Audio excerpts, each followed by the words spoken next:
Celtics were outshot last night at TD Garden. And after a Sixer beatdown in Game 1, Boston fell to Philadelphia in Game 2 by the count of 111-97. The Seas went just 13 for 50 from 3. Jaylen Brown did have 36, but it wasn't enough. Game 3 will be Friday in Philadelphia. Elsewhere around the NBA, the Lakers took a 2-zip series lead over the Rockets, thanks in large part to Marcus Smart, who went for 25 points, while going 5 for 7 from behind the arc. Also, the Trailblazers even their series with the Spurs in a game that saw Victor Wembanyama exit early with a concussion.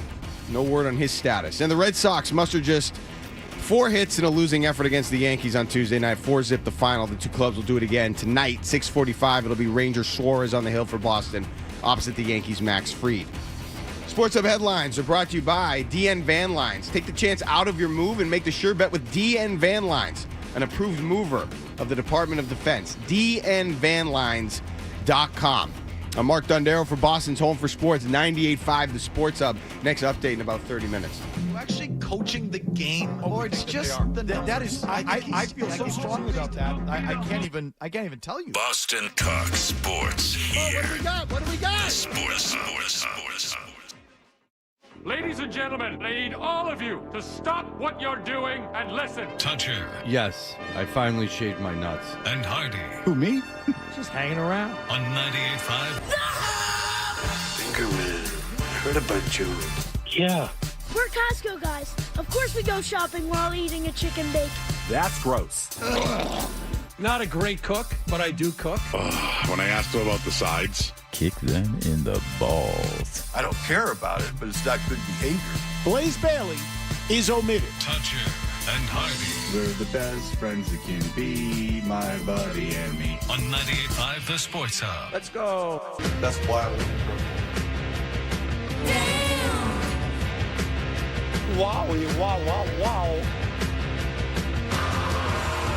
Good morning, everybody. Good morning. It's the Toucher and Hardy program. I'm Joe Murray from the nights to the mornings. To my far left is Mark Dondero, my Patriots postgame colleague. Morning, boys. I'm just here to witness the battle of stars of Nesson and NBC Sports Boston go at it. Yeah. I don't think so. And No battle. definitely no battle.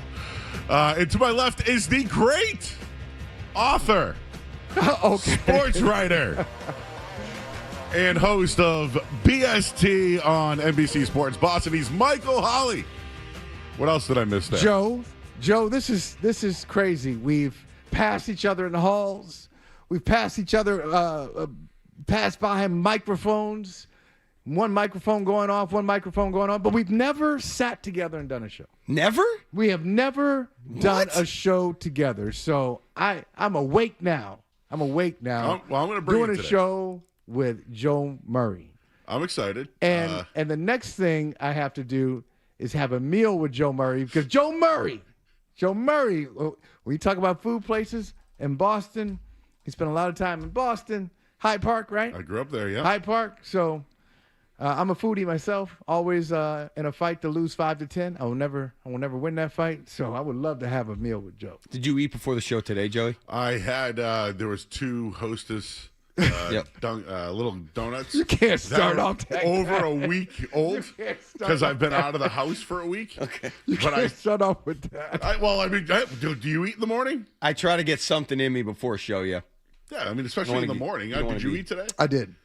And you had a quick turnaround, right? I had a quick turnaround.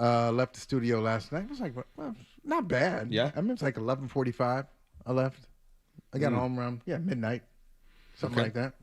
So eating. Bed at 12:30. Up. Quick turnaround. There's so much stuff. There so much stuff today. There is so much stuff. I mean, how today. can you really sleep?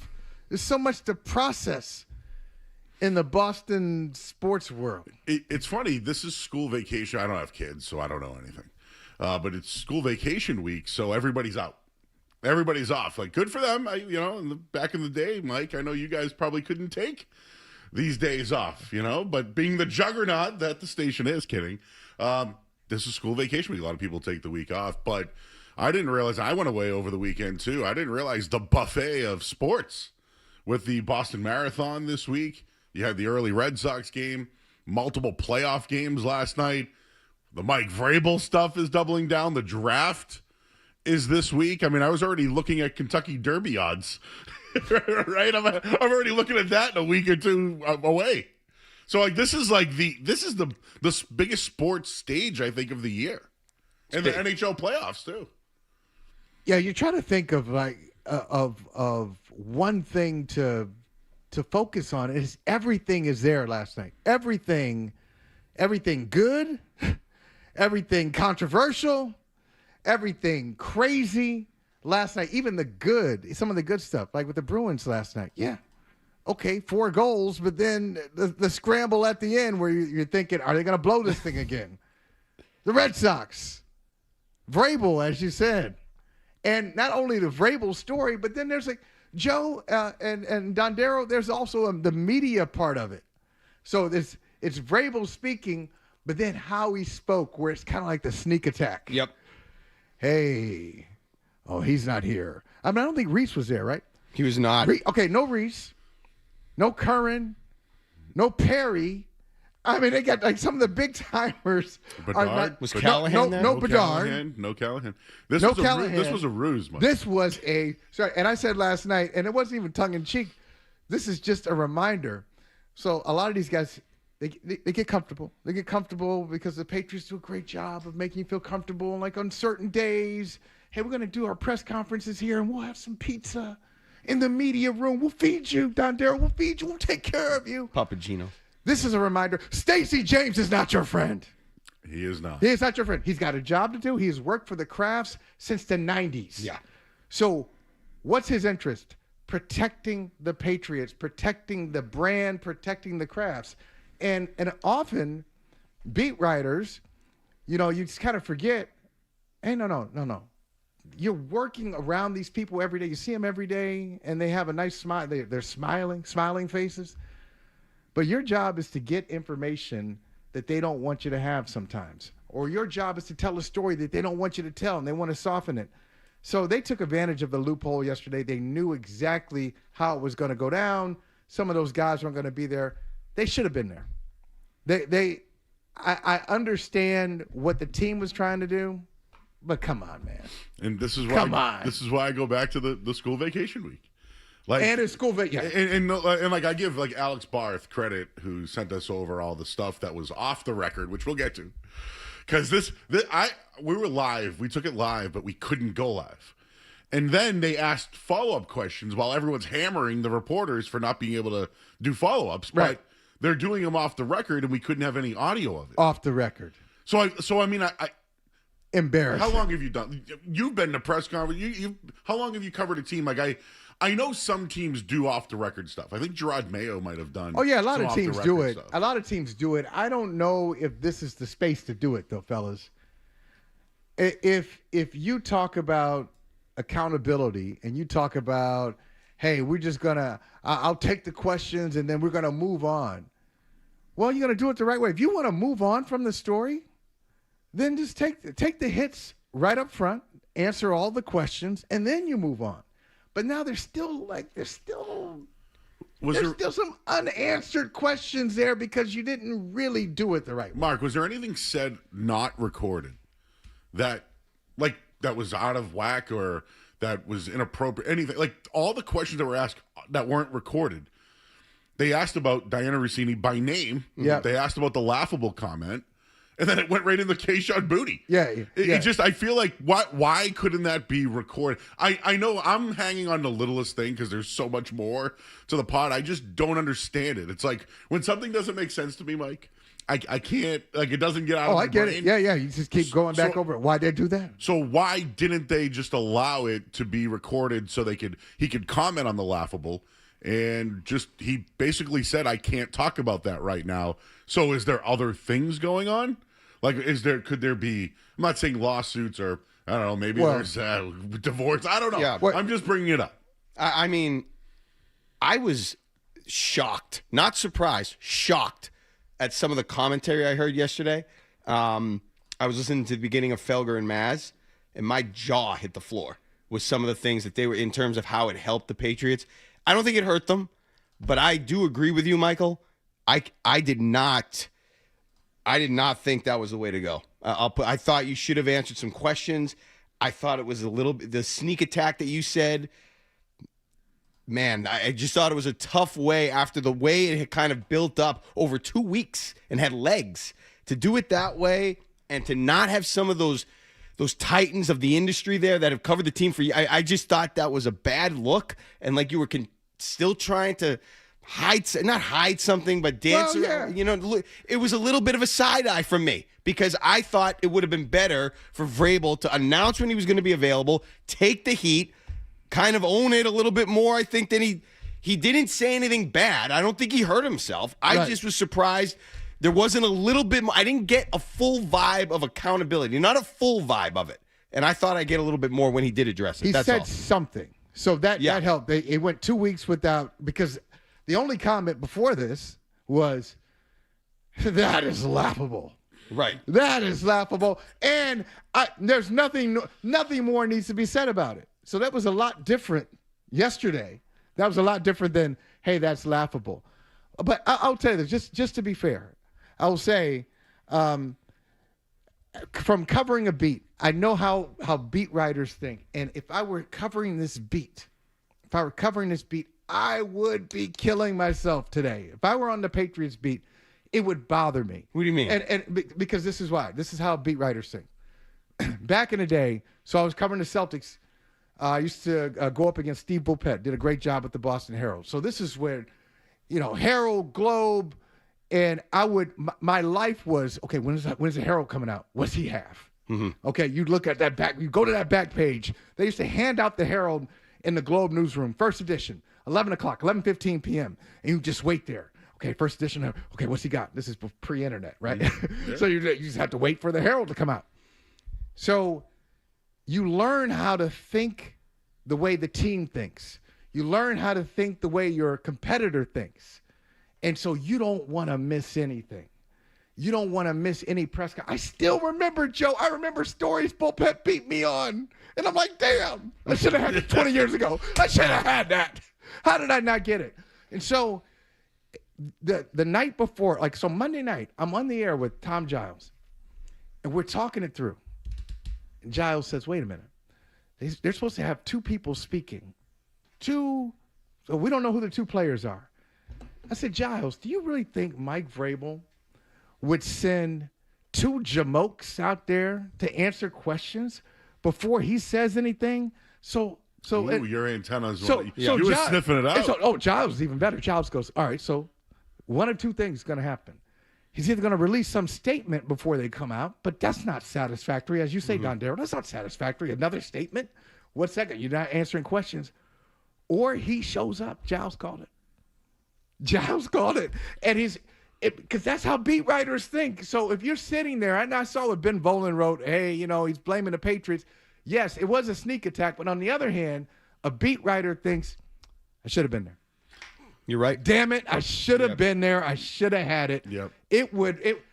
Joe, it would bother me for I'm telling you, I wouldn't be able to sleep with it. Yeah, and I do think that, Mike Reese, I saw, hey, there's going to be two players there. I'm on dad duty today. When I saw that, and he's always there. I'm not, I hope that the people don't feel like I'm crapping on them. And you're not. I'm sure they're like, damn, I missed this one. Like, they're there every day, right? The days that you don't need to be there, they're there. And the one Reese day, especially. Yeah, I know. Reese especially. And I love Reese, and I don't mean that negatively. And I know he just took it as hey, it's school vacation week, two guys are going, no big deal. I bet you it's torturing him right now. Every beat writer, they know exactly what I'm talking about. And like Reese goes to, if the long snapper is at an event at the South Shore Mall, Reese will be there and will spin it into a story. Reese is at everything. And so this was this is not a way to handle it if you're the Patriots. But look, like they'll take some hits for the way they did it today, and then people will start saying, okay, well, who are they going to draft? They're going to get A.J. Brown. People will move on, but it's just instructive. It's a good reminder if you're covering a beat. And they told me, I was told this when I first started as a sports writer at 19 years old. They're not your friends. They're not your friends. And you learn you got that reminder. I'm telling you, they're not your friends. So, I mean, they did it back. You remember the impromptu Belichick press conference with Deflategate? 2015. It was Deflategate. Oh, yeah, because it was Deflategate. Yeah. So I was at that one just by happenstance. I heard he was coming on. I pulled off of Route 1. And that was 20 minutes, and they gave him a 20-minute heads up there. And from a different perspective, I was always grateful that I was able to get to it because a lot of the regulars weren't there. They were already traveling to the Super Bowl, and he just came out. So I totally hear what you're saying, and I bet those guys, through really, I don't know how much fault of their own, but they're probably kicking themselves. And I think it sucks for the people that consume their content. They should be there. Yeah. And I think it would have been better for Vrabel. I mean, it just felt like, to me, a personal matter. We all understand what was going on. Just get it out there. Make your statement. Take the heat. Take the lumps, and put football back in the forefront. That's all I think. You know what? The one thing I will say is, I do think people need to react to this. I don't think this is something that can just be swept under the rug. Like, I get it. Mike Vrabel made a statement. He showed humiliation. I think he took accountability without saying what he did. All right. So I think there's some accountability there. Yeah. And I think talking to the players first was the number one thing. He had to do that. I agree with I think that he move. had to do that. So I like that he did that. He showed humiliation. I can tell that, whenever you say you're going to get the best version of me going forward, that's some therapy talk right there. All right. that is some therapy talk. So I think he cares about his reputation. I think he cares about his players. I also don't think it would be fair for any of those guys to have to answer for Mike Vrabel. Right. Like you pointed out, two guys are just going to go out there. Because that's all they would be asked about. Hey, so how's it been? If you talk to the coach and, when did you hear about it? And what did you think about it? Yeah. It's just your players, and that's the first statement. That can't be the first statement. So you knew that wasn't going to happen. I'll tell you, there are members of the media who feel like, hey, we took a loss yesterday because we didn't get everything we wanted. But I'll tell you who took the biggest loss yesterday. It's Diana Russini. Diana Russini, because her statement. So Vrabel, they coordinated their statements. That's clear, and that's been reported. They coordinated their statements. The New York Post gave them time. Hey, get your saying. Okay, if the pictures aren't what they look like, give us some evidence that it's not. What we see is not really what we're seeing. They couldn't do it. So they came out with these coordinated statements. That one was the laughable. One was the, this is, how about my 6 friends and all that stuff? Diana stayed with it. And her resignation, she stayed with it. Doubled down on it. Oh, wait a minute. It has nothing. I'm not feeding this narrative. And Vrabel pretty much told you, as you said, Joe. He said yesterday, well, I've had some difficult conversations. Mm-hmm. So we went from laughable, I'm not talking about it, to I've had some difficult conversations and you're going to get the best version of me going forward. That's not only therapy talk. That is I'm trying to save some things talk. That's an acknowledgement. Yeah. That something happened. And she's out there now. So there's no more coordination between Vrabel and Russini. Vrabel is acknowledging something. Russini is out there on her own. She's out on an island. And I think that is symbolic of what the imbalance between their jobs.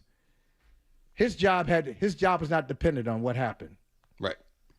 Her job was. Yeah. And I always thought there was a double standard there. Like she's going to take the heat for it. Absolutely. I like Diana. Like and listen, I understand there's ethics to things, Yeah. I don't think, listen, if she wants to retaliate, I'm sure she could.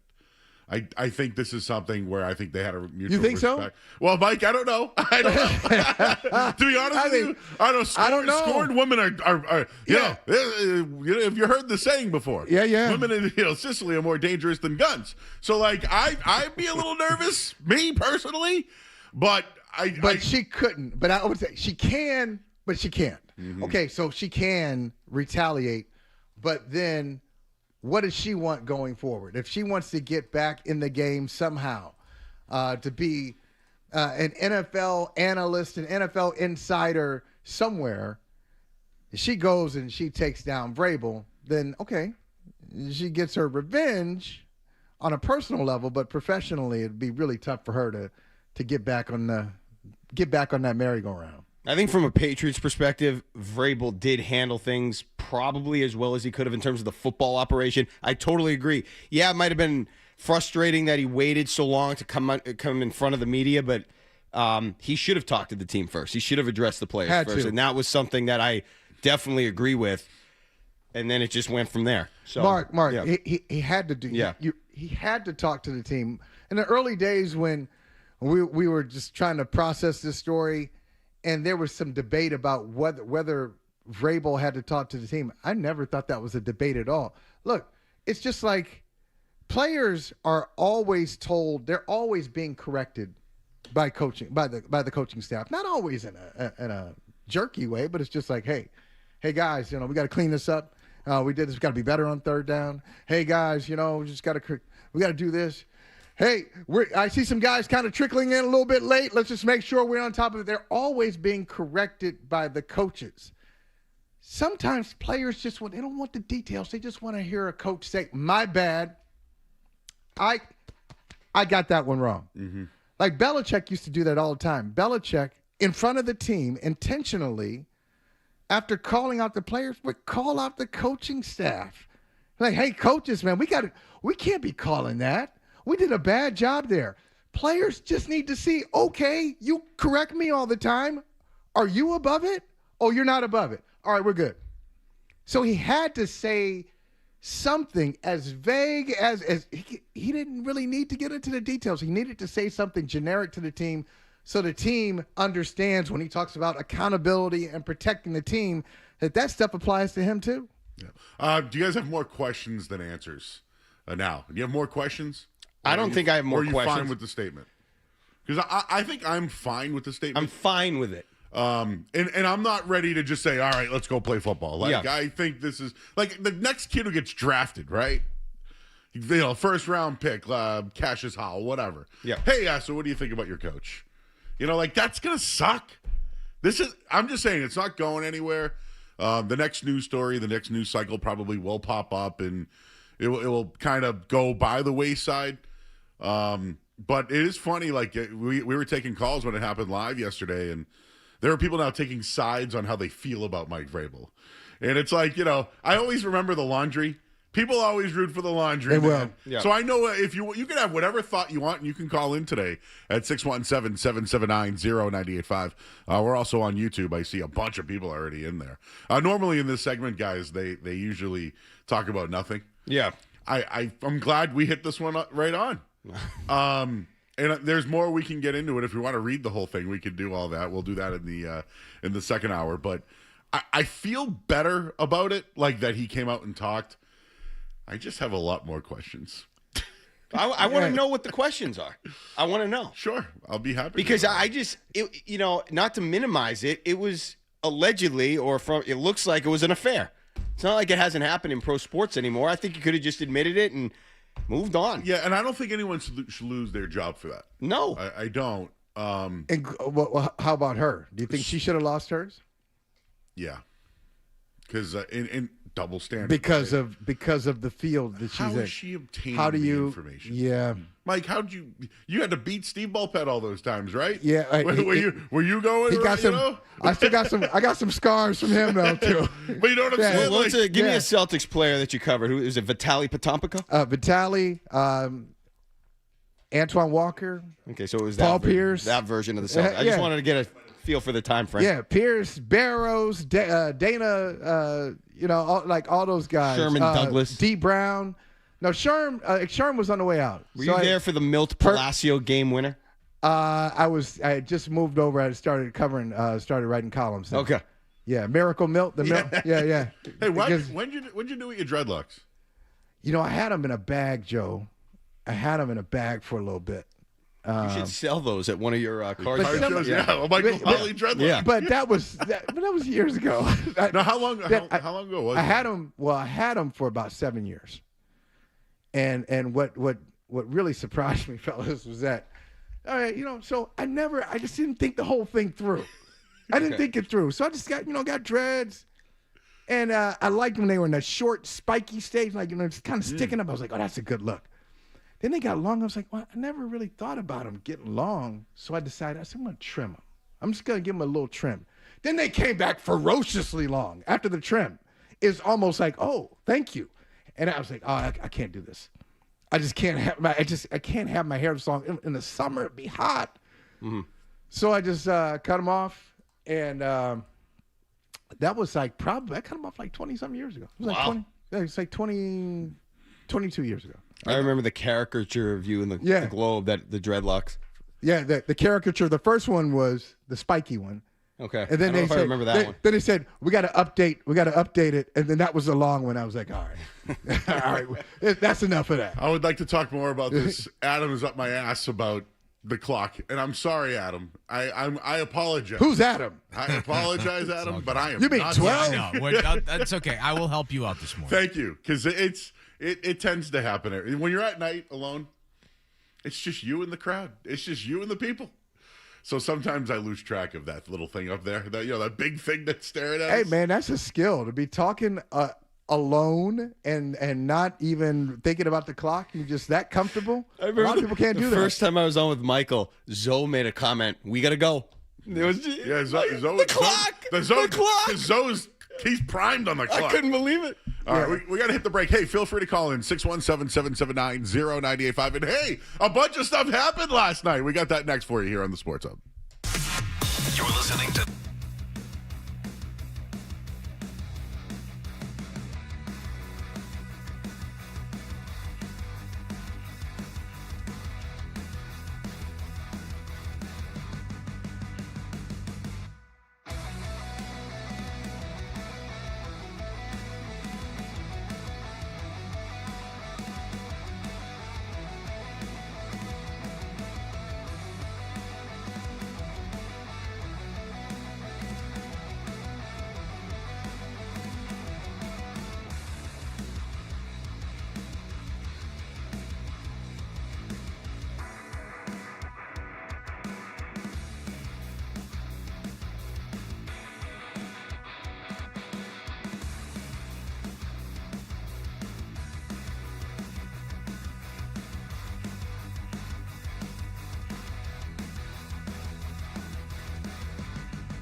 don't know. Everyone agrees that I'm the only one who's not wrong. Right or wrong, they're back. Toucher and Hardy on the Sports Hub. Did you catch a game last night?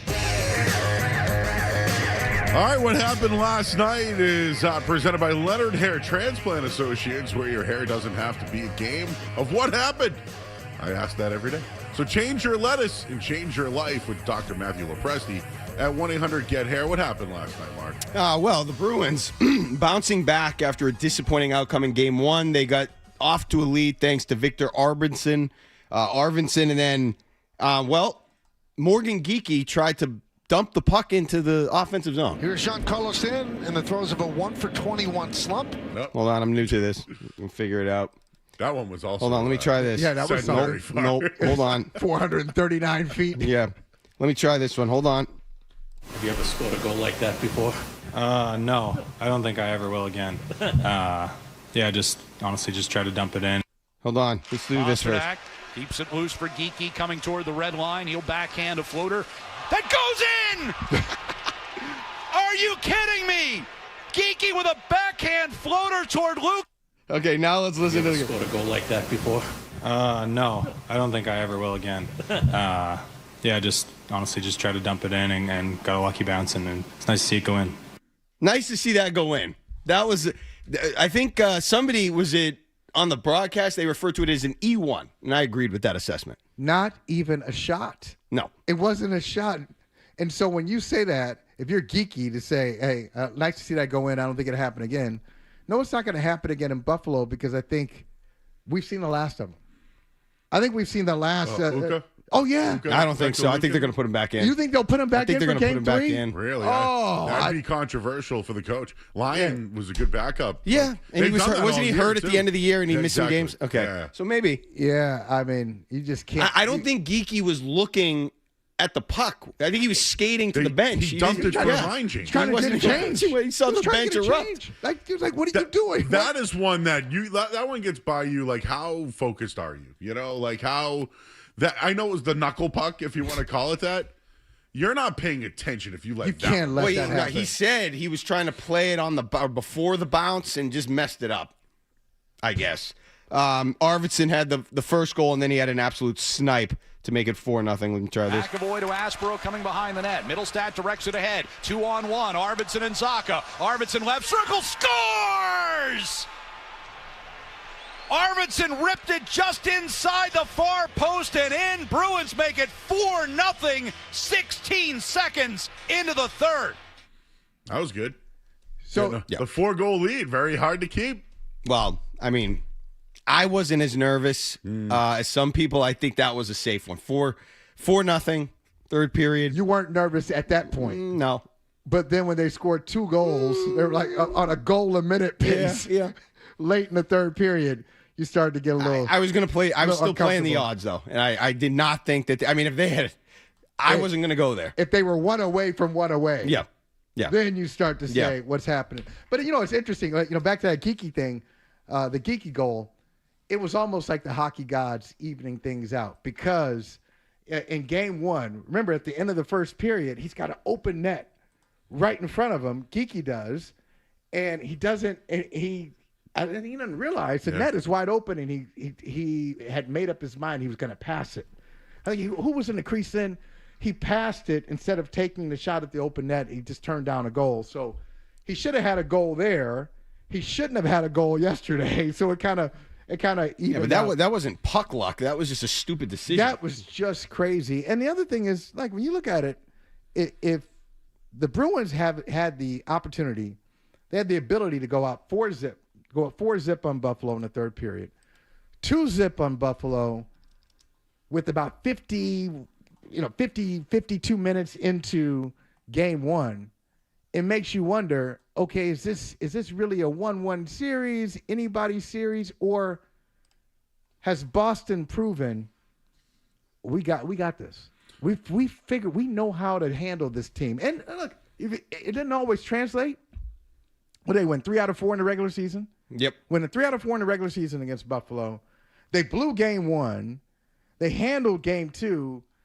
Are we seeing a trend here? Yes, and I'm buying in. I agree. I think that they have, despite what happened in game one, I think they have made the statement that this is their series to win and they're in control. I feel good. And they got the better goaltender. Yeah. And Geeky's gotten hot again. So, I mean, if you want to call that Geeky's been real hot because he was cold for a while.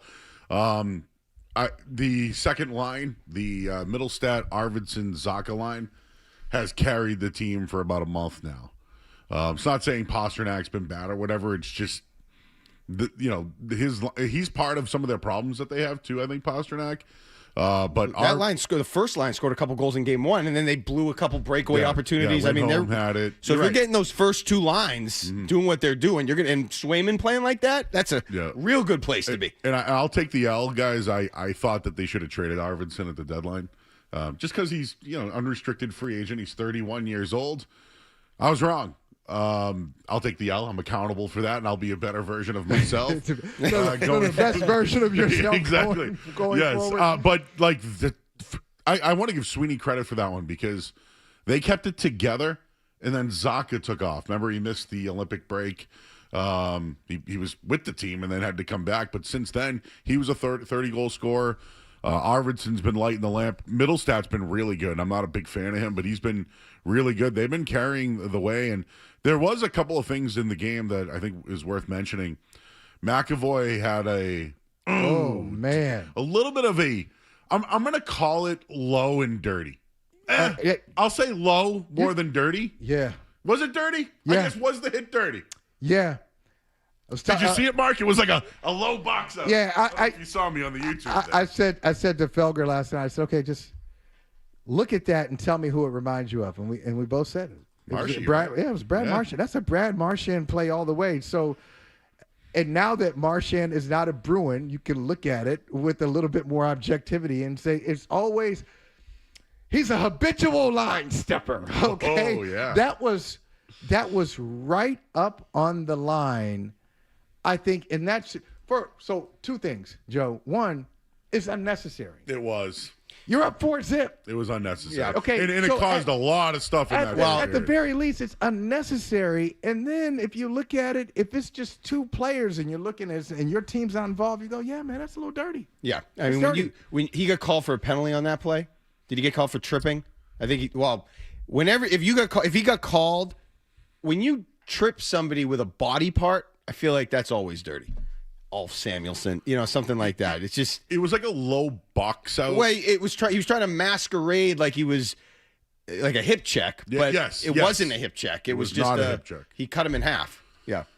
So that was one thing. It was a wild third period, and I got on Marco Sturm for not calling timeout in game one.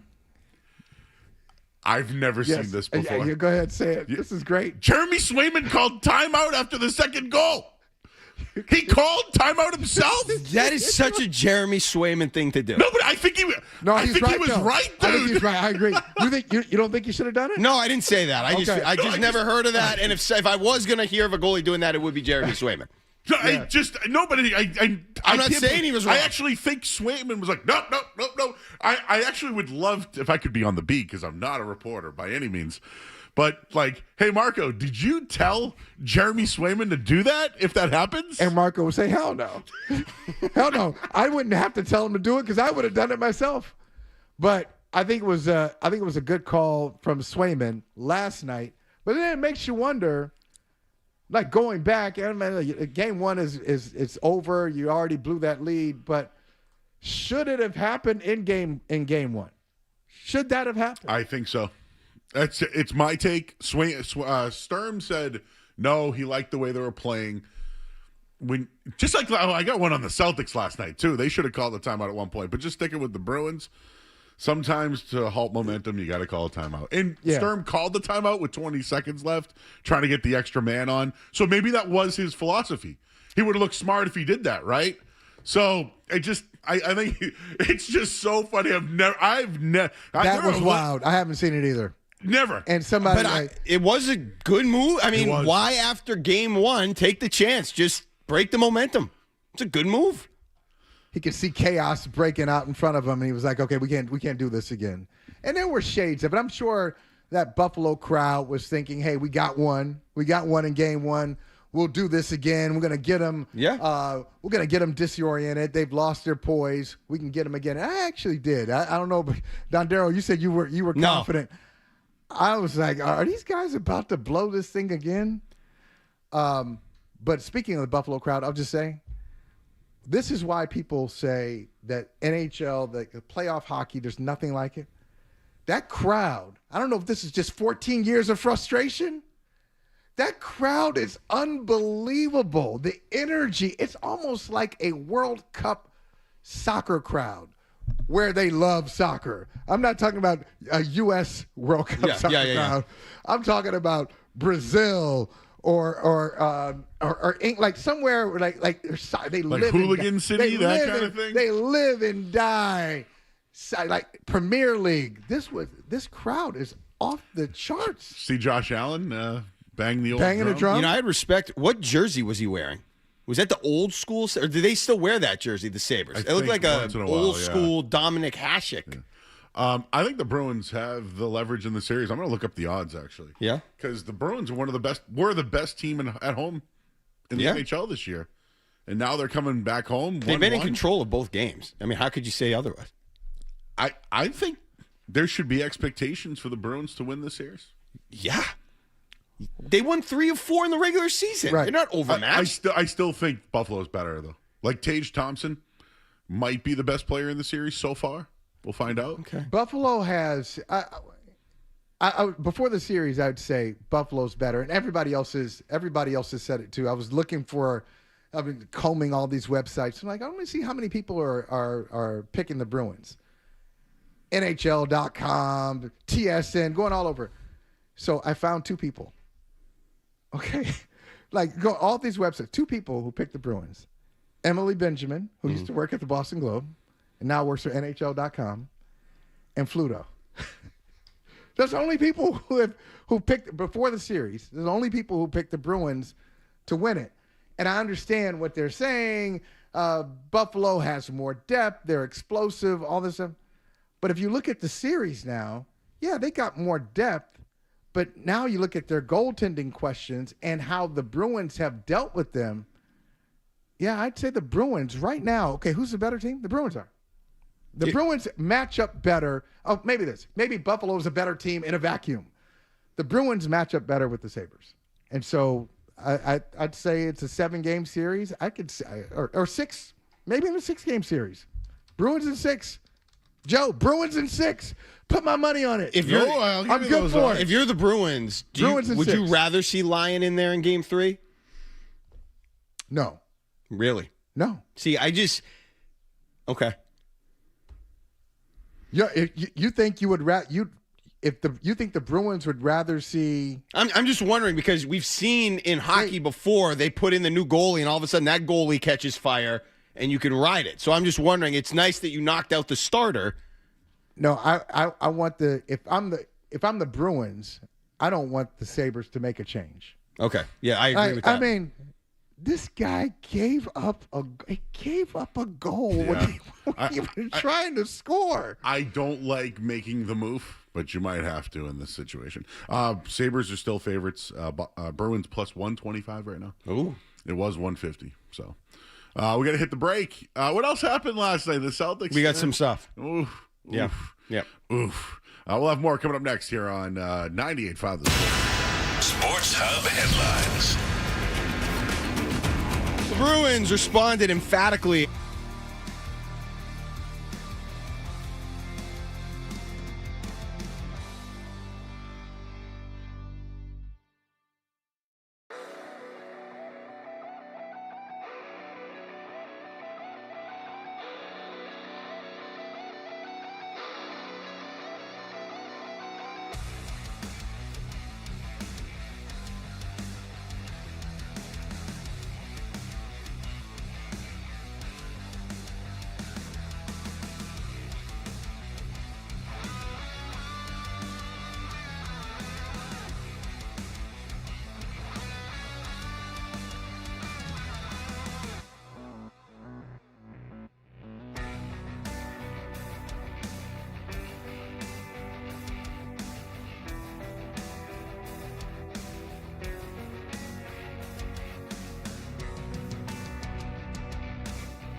guarantee. Okay? Toucher and Hardy morning show. There's an argument to be made for There's that. an argument? I have a feeling I know where Joe will fall on this, but go ahead, Joe. I think Dirt is their best album. I agree, by the way. But is it the best one? Would you take Dirt over Nevermind? No. Would you take Dirt over 10 or Super Unknown I really liked. Versus? Just I'm trying to think like 91, 92, 93, that kind of stuff. I mean, it's an incredible era. I'm biased, and I love Alice in Chains. I would probably say Nevermind is probably just better because of what it was. 10 was great. And what it still is. And what it Because still it still hits. But I think Alice in Chains is the most underrated of all the bands. And that's why I love them. What do you say, 12? I'm going to go a little bit off the beaten path, and I will say that the best alternative rock album of not just the early or mid-'90s, but the entire decade is actually not from a Seattle band. It is Smashing Pumpkins' Siamese Dream. I like that. That is the one that I think eclipses all. I have that one. grunge era, I though? don't know, but I don't know. I mean, they're not a grunge band, but that did come out in 1993. If you're just talking But you would grunge, say that's the best one? I think it's it good. is the best produced. It yielded 5 radio singles that all charted. It built off of what the Seattle bands did in the early 90s and then bridged the gap into the mid to late 90s. 12 on our draft board, Nope. we got that in our top 10, but not first. We can't take it. We That's can't okay. sell that to our fan base. We should do that this week. We can't sell With that the to our draft coming. Well, then we will do draft that on our own Friday. albums. We will draft our own albums. 12. We can't sell that to our fan base. First overall, we can't say. And with the first pick, Siamese Dream. We just can't do that. I've been kicked out of the war room. It's okay. I don't mind. This is good. Well, Michael Hawley of Patriot Rain was in a war room. Did you know that? And War Room, the book War Room. Oh, jeez. Hey, it's still available on Amazon. Circa right now. 2011. I'm sorry, Mark. I know, but wait, no. Actually, maybe we can do this. We're here all week. We got Mike's here later. I'm here on Friday too. Oh, and we got to get Dundero's takes on music too. No, they did a whole segment, by the way. Did you hear that? Yeah, it was great. Yeah, it was great. You didn't like it? I did like it. I did. I just wish Fred would have me on one time. In person. I texted Adam. Okay? In person. And we'll talk about Limp Bizkit. I'll talk to him about it. I have personally already told Adam that we need you with Fred. He doesn't want to do it. And Fred, I heard Fred say. Fred said, "I got no problem with Dondero." Mark, I heard him say it. Yeah. He said, I don't believe it. He said, "I don't know what he's talking about. I don't believe no problem." Yeah, I don't Mark, believe keep it. campaigning with Jim Louth because we would love to have you in on the morning show. That would be some. Thank you. We could get some. I asked you out of that. Yeah.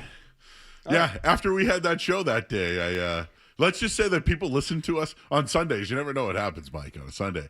But it was myself and Dentero, and we went down a 2000s rabbit hole of those bands, which I know that I stand Adam by hates. my Linkin Park take and my Hybrid Theory take. What One are of the greatest. 2 CDs that are currently in your car right now? Nevermind and Hybrid Theory.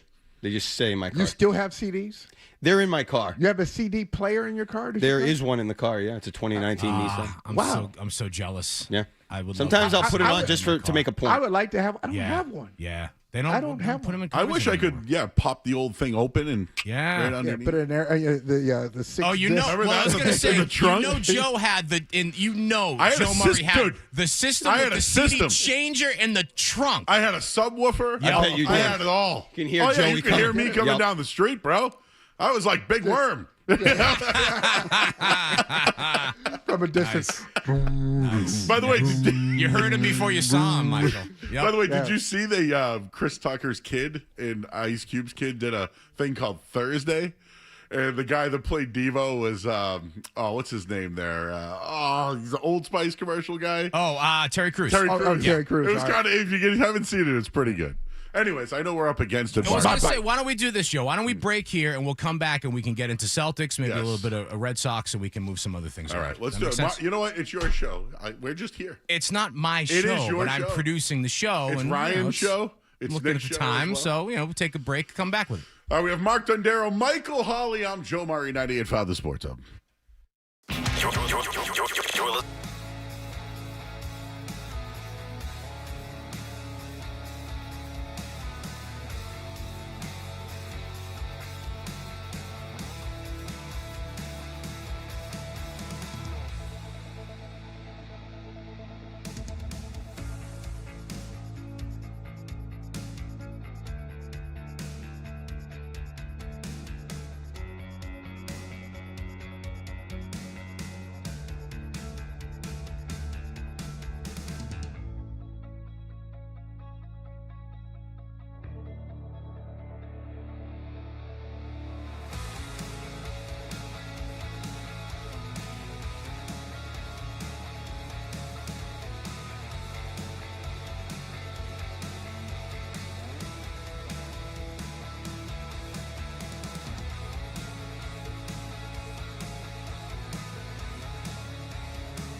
Dramatically after they gave away Game 1 in Buffalo with a 4-2 win in Game 2. Victor Arvidsson had 2 goals for the Bees. They jumped out to a 4-0 lead, and, well, that proved insurmountable.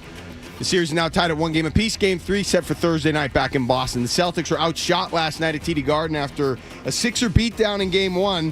Boston fell to Philadelphia in Game 2 by the count of 111-97. The Seas went just 13 for 50 from 3. Jaylen Brown did have 36 points, but it wasn't enough. Game 3, Friday in Philadelphia. Elsewhere around the NBA, the Lakers took a 2-0 series lead over the Rockets, thanks in large part to Marcus Smart. 25 points, 5 of 7 from 3 for Smart. And the Trailblazers evened up their series with the Spurs. Victor Wembanyama left that game with a concussion. And the Red Sox, they mustered just 4 hits in a losing effort against the Yankees on Tuesday night. 4-zip was the final. The two clubs will do it again tonight. 6:45 first pitch. It'll be Ranger Suarez on the mound for Boston opposite the Yankees, Max Fried. Sports Hub headlines are brought to you by Catches Law. Catches, they specialize in helping those who have been injured, not only from a one-time incident, but from a lifetime of hard work and labor. Does this sound like you? Visit catcheslaw.com. I'm Mark Dondero for Boston's Home for Sports, 98.5 The Sports Hub. Next update in around 30 minutes. Boston Talk Sports. Drake May. We all know what, but we won't say what. Yeah, worst take on these airwaves in the last 24 hours. We may not take a call today. The Sports Hub. And now, back to Toucher and Hardy on the Sports Hub. Your Celtics game, Mark Dondero. Were you like me, and did you think they were going to go up 2-0 in the series when this happened? Okay. Gets it in safe for the Jaylen Brown. Straight away, Oubre guarding him. Shot clock is at 10. Oubre pressures him to half court. Here comes Maxey on the double team. Now they've switched. So it's Maxey dogging Jaylen Brown. Turns the corner on him. Drives down. Oh! And flushes right over a Dembona who goes flying to the ground. They gave him a technical. They called a technical on Jaylen Brown. Thanks for coming in to talk about Doug Jr. Of course. 3rd grade is when I learned Liberty Mutual could... Oh, I don't know what that was. It's gone now. Sorry, your computer's up. The technical was soft. Yeah. Yes. It was very soft. Don't call that. Don't call that in a playoff game. Don't do that. May I just say I am very critical of the officials, always. Probably for gambling reasons. But I definitely the Celtics didn't lose because of the officials. Let me just. I was going to say that you're not going to go there. No. Okay. No. That would be a bad take. Yeah. No, I think that the 76ers came out and were physical right away, and it controlled the game, and the Celtics struggled with physicality, especially in the fourth quarter when they settled for threes. And Mark, I've worked with Mark Dondero enough, Mike, to know that he is literally sharpening his axe today. So my phone was in my hand. I was ready. I was waiting for your text. But there was 6 minutes to go. I think they were down 2, but then Maxey hit the 2 threes and extended the lead. And that took daggers. That's back-to-back daggers. And that took that. Well, listen to one. That took that situation that I talked to you about, Joe, off the table because it wasn't as close as it should have been. Here's one of the daggers from Maxey. Another great recovery here for Philadelphia. Maxey behind the Drummond screen, steps into the 3, push 3 is good. Drop coverage. And the Celtics are now 5 minutes away from dropping game 2. Wasn't it just a make-miss situation, though? The Sixers made shots down the stretch. Maxey, Edgecombe was on fire. They made shots. Yeah. Well, down the stretch. But Joe talks about the physicality. Yeah, they came out physical. But how about the 16-0 run that the Celtics went on where it looked like, okay, you came out, you made the adjustment. Now we're about to lean on you again. It's a continuation of game 1. And after that 16-0 run, what happens? Philadelphia goes on a 10-0 run of its own to make it a game. And so they just kind of stayed in there. I think it wasn't a question of physicality. I think focus was a part of it. Right there, that 16-0 run, they could have taken them out. They could have ended it. Philadelphia, I'm all about taking away your confidence. I want to strip you of all confidence. I want you to start doubting yourself. I want you to start bickering. I want you to remember that you're a 7 seed. I'm a 2 seed. You don't belong on the floor with me. And I think that moment in the game was the Celtics' opportunity to do it. I would have thrown everything at them right there. Mm-hmm. They're on the ropes. I want to knock them out and make them question their coaching staff and question their rotations and all that stuff. Philadelphia came back in. And then, okay, yeah, you're right. Once they're back in the game, now, okay, it's a reset. Oh, we can start leaning on these guys a little bit. All right, they got to make all their shots. They're not going to make them. They're taking more threes than they want to take, and now we're making shots. So I think they gave Philadelphia life. Do I think the Sixers are going to win the series? No. But it could have been and should have been a sweep. Here's Joe Mazzulla postgame. 91-89. They go on a run. We miss a lot of good shots, and we don't get them. You have to be able to score, in close games against a team like that, and they made more shots than us down the stretch. I don't feel that way. I think Joe Mazzulla didn't call a timeout on a 10-0 run, didn't slow things down. I think they settled for shots. The Celtics don't like timeouts. You know that. They don't believe in timeouts. But wasn't this year supposed to be about the adjustments for Joe Mazzulla? Right, he made adjustments. Changing and all that stuff. So I didn't like that. And, when they win and lose, to me, I will blame Tatum and Brown. During the regular season, I was very hard on Derek White. And there'd be games where, they would lose, and I'd take calls at night. And, Joe, it's got nothing to do with the third guy. I think it had everything to do last night with White and Pritchard. And I think Derek White right now is a shell of himself. Last night, the Celtics overall went 4 for 16 in the fourth quarter, from 3. But Derek White in this series has played 72 minutes. 18 points. He's shooting 32% from 3. His field goal percentage is worst of everybody. And it's surprising, isn't it? Because Derek White in this setup, this is supposed to be where he thrives, because you've got Brown, you've got Tatum, and now Derek White is not being defended as if he's your number 2 option. It should be some open shots. It should be open threes. He's just missing. So that's what's a little confusing. Look, it always starts with the stars. Always you start with Tatum, you start with Brown. But I look at it, and this is along the same lines, Joe. Role players, they don't necessarily they're not going to win the series for you, but when role players don't fulfill their roles, you're like, okay, what's the problem? So Sam Hauser, why is Sam Hauser on the floor? You know why Sam Hauser's on the floor? Make threes. Mm-hmm. You don't get open threes. You got to make them. It's unfair, but we're not asking you to defend. We're not asking you to get triple doubles, be a lockdown guy. Just you're going to get some open shots and make them. What was he last night from 3? 2 for 8? So Sam Hauser, 2 for 8 from threes. You mentioned Derek White. Yeah, the stars have to be stars, but the role player is going to have to. If you're not going to fulfill your role, why are you on the floor? It's a great point. And as you guys were talking, I was just crunching the numbers because I was thinking of the same thing. Derek White, Peyton Pritchard. Those are Sam Hauser, respect to him, but it's really White and Pritchard. And if they're going to perform right now in the series, they're 6 for 30 from 3 for 20%. If they're not performing, then you have Sam Hauser and all these guys that have really very limited playoff experience. That's not a good recipe. Those guys need to do a little bit more. Mark, I think it hurt Tatum last night. I think Tatum forced some shots because no one else was hitting shots, where Jaylen Brown, they were just letting him take the easy 2. The guy had 36 points. But when they lose, I want to stay consistent. I'll get on Tatum and Brown. If you look at the stars from last night's game, Edgecombe and Maxey had 59 points combined. Tatum and Brown had 55. And I know it's good enough. Yeah. And it's the story is probably everybody else. But when they lose in the playoffs, I'm going to go back to those 2. I think Brown did everything he could. I think last night it was a little too physical for Jason Tatum, and he struggled. And how about Edgecombe with 10 boards, too?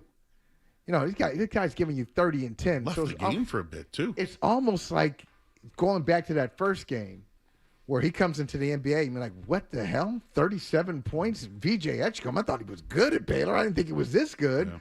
So last night, those guys, Maxey and Edgecombe, 50% from three-point range. So that changes everything. They make just the 2 of them, 11 of 22 combined from 3. And you think about Philadelphia in game 1, they make 4 threes the entire game. Mm-hmm.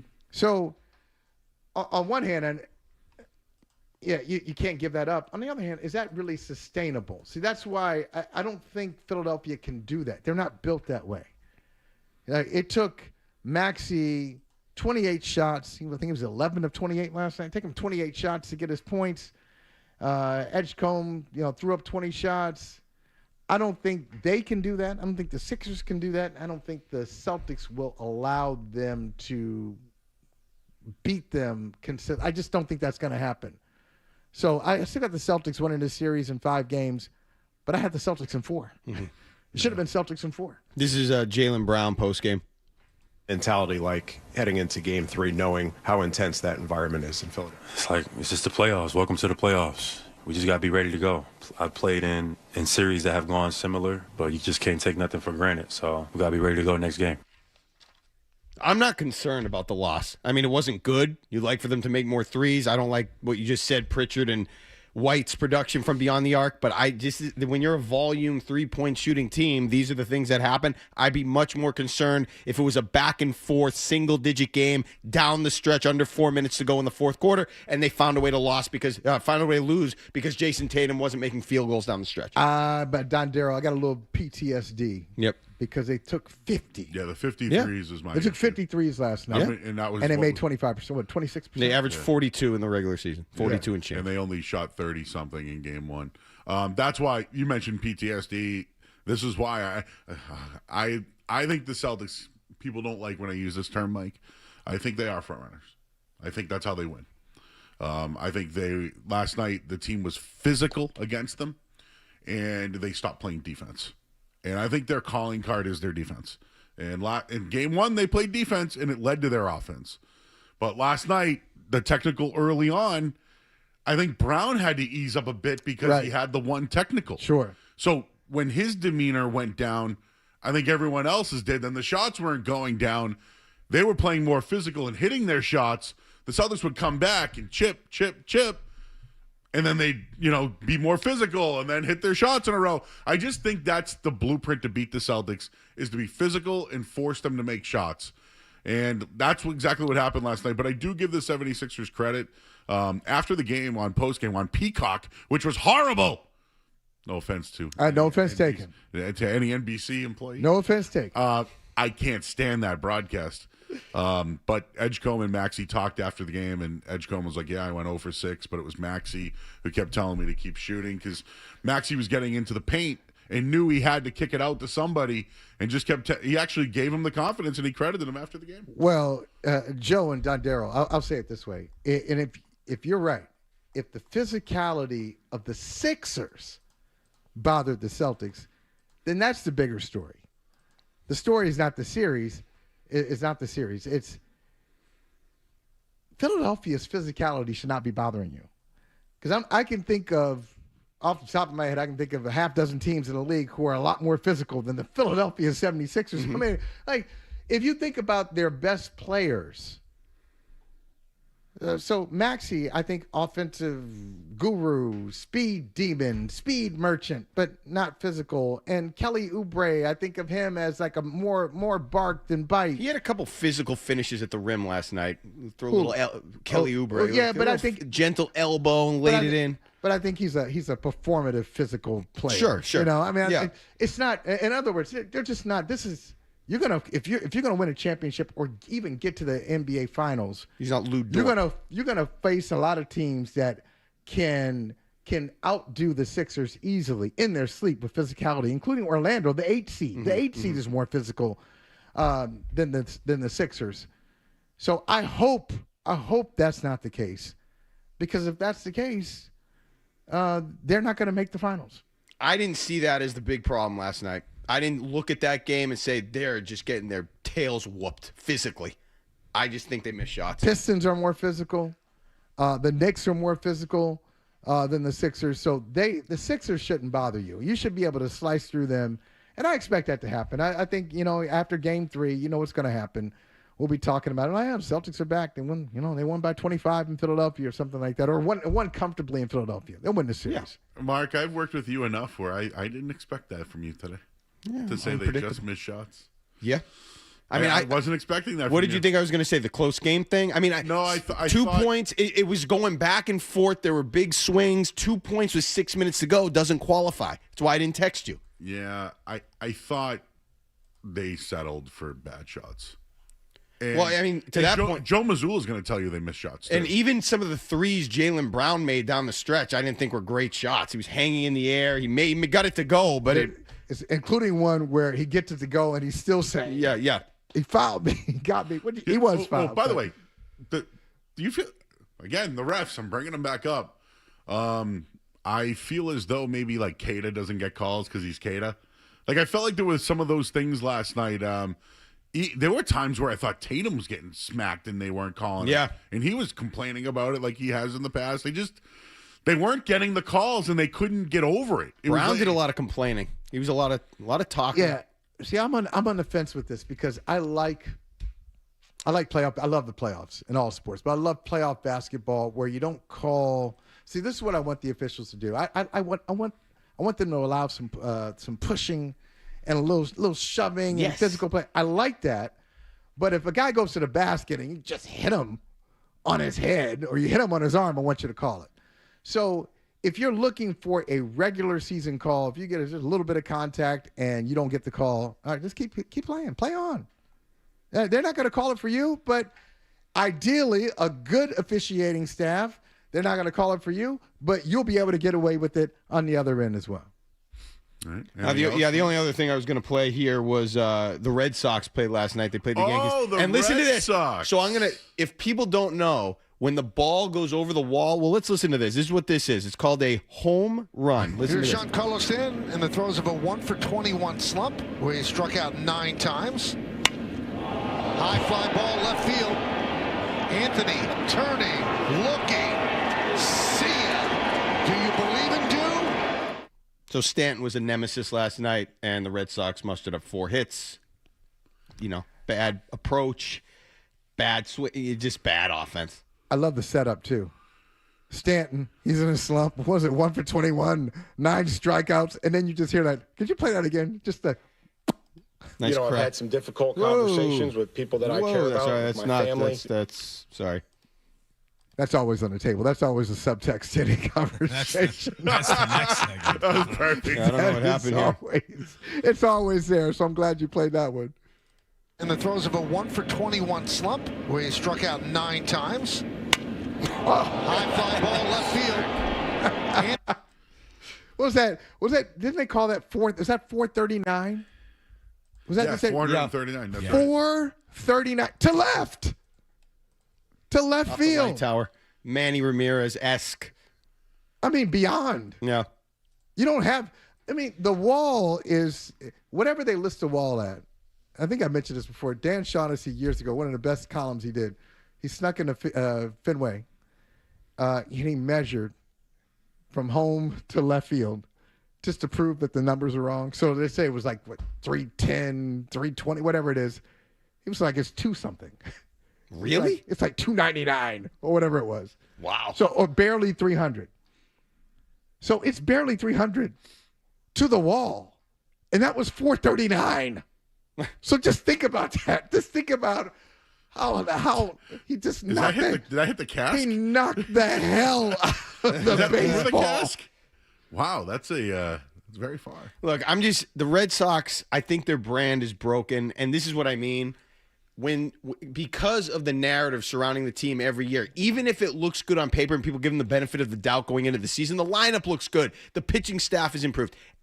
Because that vibration is there constantly that they haven't spent, as soon as bad things happen, so much negativity just filters in, and it becomes, I'm not going to say overwhelming, but it's just a lot. And the team feels it, the team hears it, and it makes it hard because everybody gets so negative so quickly, and understandably so.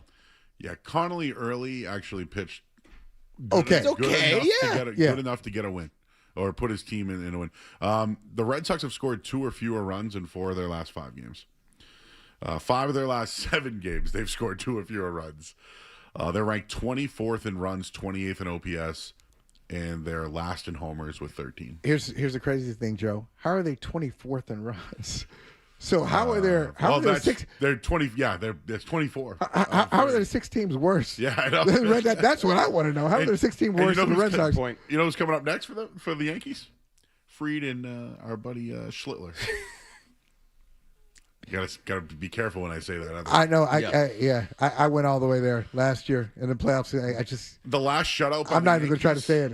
I don't trust myself saying the name. His name's Cam. Cam, you know Cam, local guy. Last time Yankees shut out the Red Sox at Fenway, 2020 during the COVID season. So it's been a while. I just have one other note on the Celtics in Game 2s. Since 2024, the Celtics are 3-4 in Game 2s, all at home. In every other playoff game, they're 20-5. So yeah, those Game 2s. So I remember the Cleveland loss in the championship season. I remember Miami. Yeah, Miami. The Duncan Robinson. Something. New York last year. Yep. Yeah, New York. Oh man, yeah, it was 20-point lead. 20-point lead. I'm waiting for that series, Michael. That's the one I want to see. Maybe that's the problem. Maybe both teams are looking ahead. Maybe. Yeah, because I think both teams are gonna like the Hawks. It's nice. That was a nice win I for like them. the Hawks. I do too, but I just don't think they don't match up with the Knicks. No, the Knicks have so much size. They're just gonna overwhelm them. And they did it in Game 2. They just didn't finish. You know, Mitchell Robinson and Cat. You know, I'm not the biggest Karl Anthony Towns fan, but if you see him in person, it's just a problem for most teams. He's just a big individual. He's a big human, and the Hawks don't have nobody who can deal with them. And the Celtics are going to struggle to deal with Towns and Robinson. So I think both teams, we're going to see them in the second round. It'll be Celtics-Knicks, 7-game series, round 2. Can't wait. Yeah, Red Sox Yankees. Can you feel the buzz? Don't feel it. Don't feel it. What's more buzz? Do you feel more buzz for Red Sox Yankees or more buzz Patriots draft? Yeah. No, I'm going to. Are you? I'm going to say the Red Sox because I have to go on Nesson later and talk about them. And somehow, some way, I'm going to be like, they're going to hang in there, guys. I will say this: they were under 500 last year in June. Heading into June. How many runs did they score at this point? But then you need to rely on a 10-game winning streak to get back in it. That's hard. 10-game winning streak and all that. The roster construction is bad. It's bad. And I know that people will blame ownership because they hired the guy. I will say that, but they have a problem.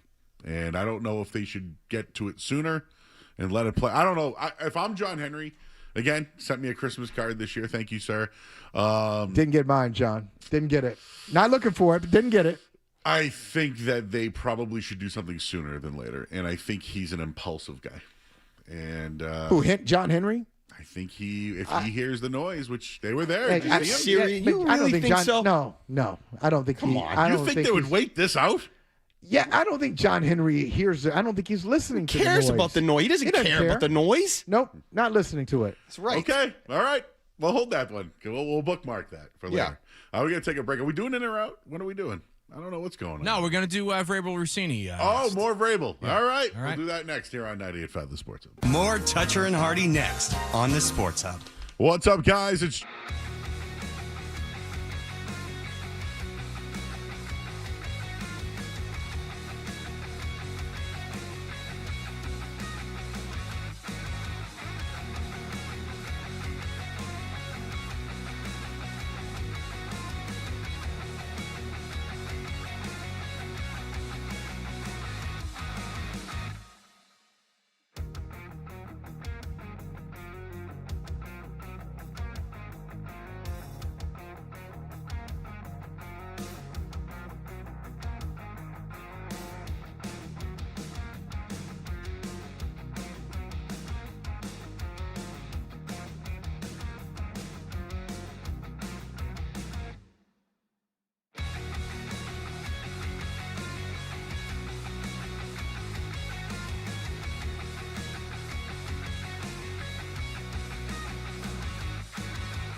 Hardy. No. On the Sports Hub. I think he basically tried to imply that he had made a mistake and that he had spoken to the players about it and told them, given all the things he preaches, this wasn't the way to go, but it was time to move on, kind of thing. I think all of that was kind of implied in what he said.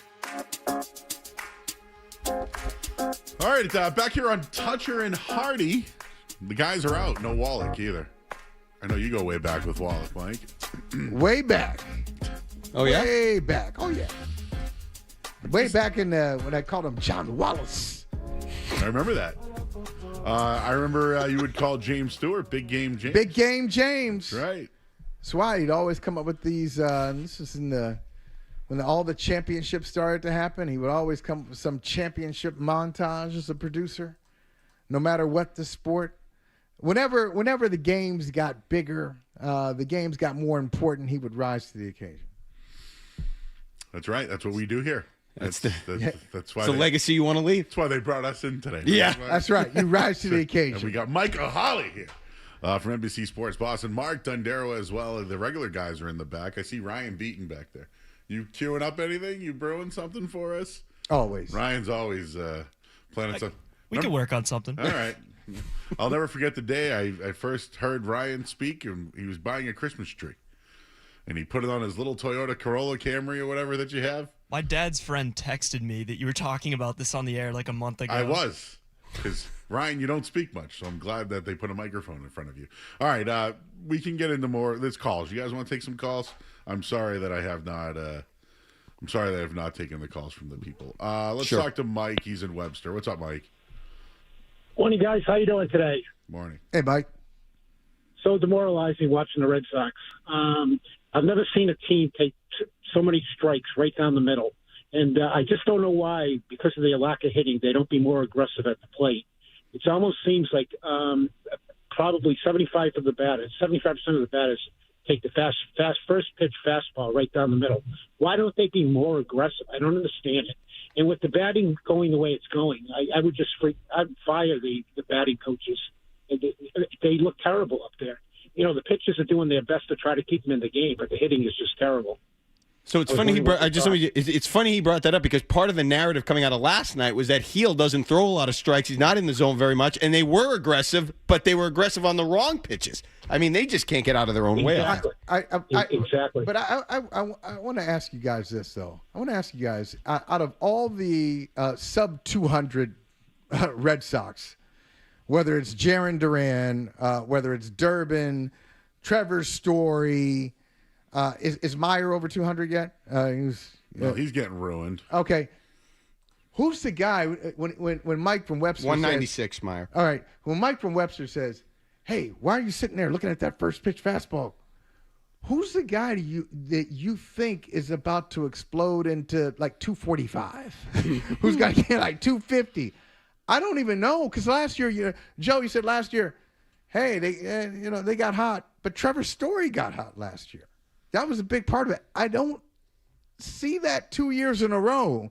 Last year, he was a pleasant surprise. Like, oh, we thought you should have been DFA'd. Now you look like you're an important part of the team. But he's a year older, and he looks a lot worse this year than he did last year. I don't know. In other words, I'm not sure they have that person on the team. They don't. And did you catch this? I didn't even mention this guy.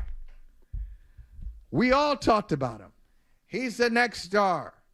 The Red Sox historically have been blessed with all these great left fielders, from Ted Williams to Yaz to Jim Rice to Mike Greenwell, rest in power. I don't know. I mean, like Manny Ramirez, all these guys. And Roman Anthony is next. And then did you see that Alex Spear wrote a story last week? Did you catch this? Hey, he's only 21. Yep. Wait a minute. Hey, he's only 21.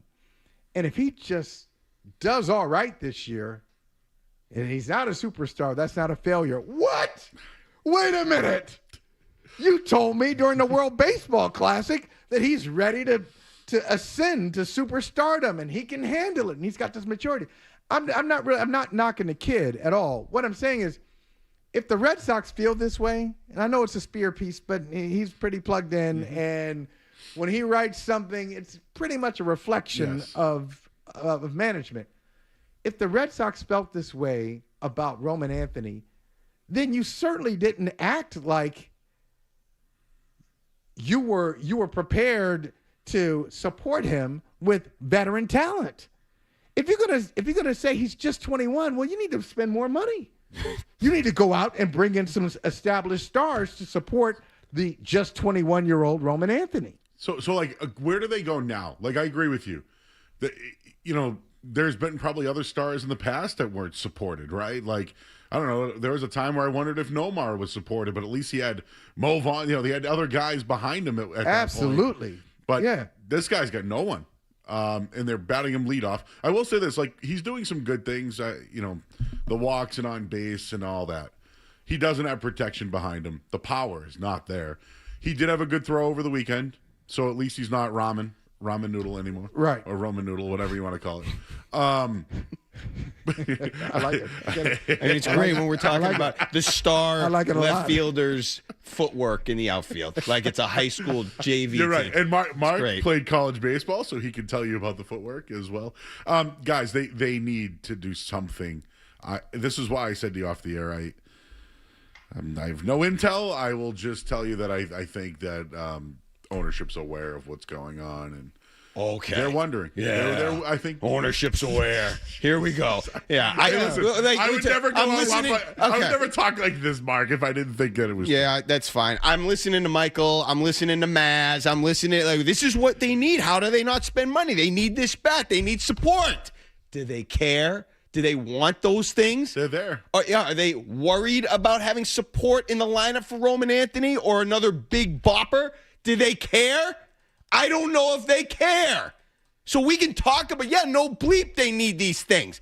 Do they want to go get those things, or do they want to go back into their office and look at the analytics and the stats and the book? What do they want to do? Oh, the owner. What is it, George Steinbrenner in there? Please. Make him out to be like that. That guy is not here anymore. That guy's gone. I don't buy it. Yeah. That's right. I remember that guy, Dundero. Yeah. I remember him when he first got here. Oh, John Henry. Oh, John Henry. I want to beat the Yankees. This is so great. Fenway Park, the passion of the fans. We'll do what it takes. And he had some success. He should be a legend. He had success. Four championships. 4 championships. 4 titles. How many different managers? How many different general managers? How many different... Ortiz wasn't here in 18. There have been different star players. He should be an immortalized legend. And instead, last 2 weeks ago, they were chanting sell the team. When is the last time... What's the number? Is it 5 years? The last time John Henry gave a press conference? I think it was 5 years. Something like that. He tweeted recently. He tweeted? Tweeted that Dan Shaughnessy made an error. Yeah. He tweeted at Shaughnessy. Historic. He did. That was the tweet. Historic. Come on, that doesn't count. Yeah. That doesn't count. At least give me a video on that.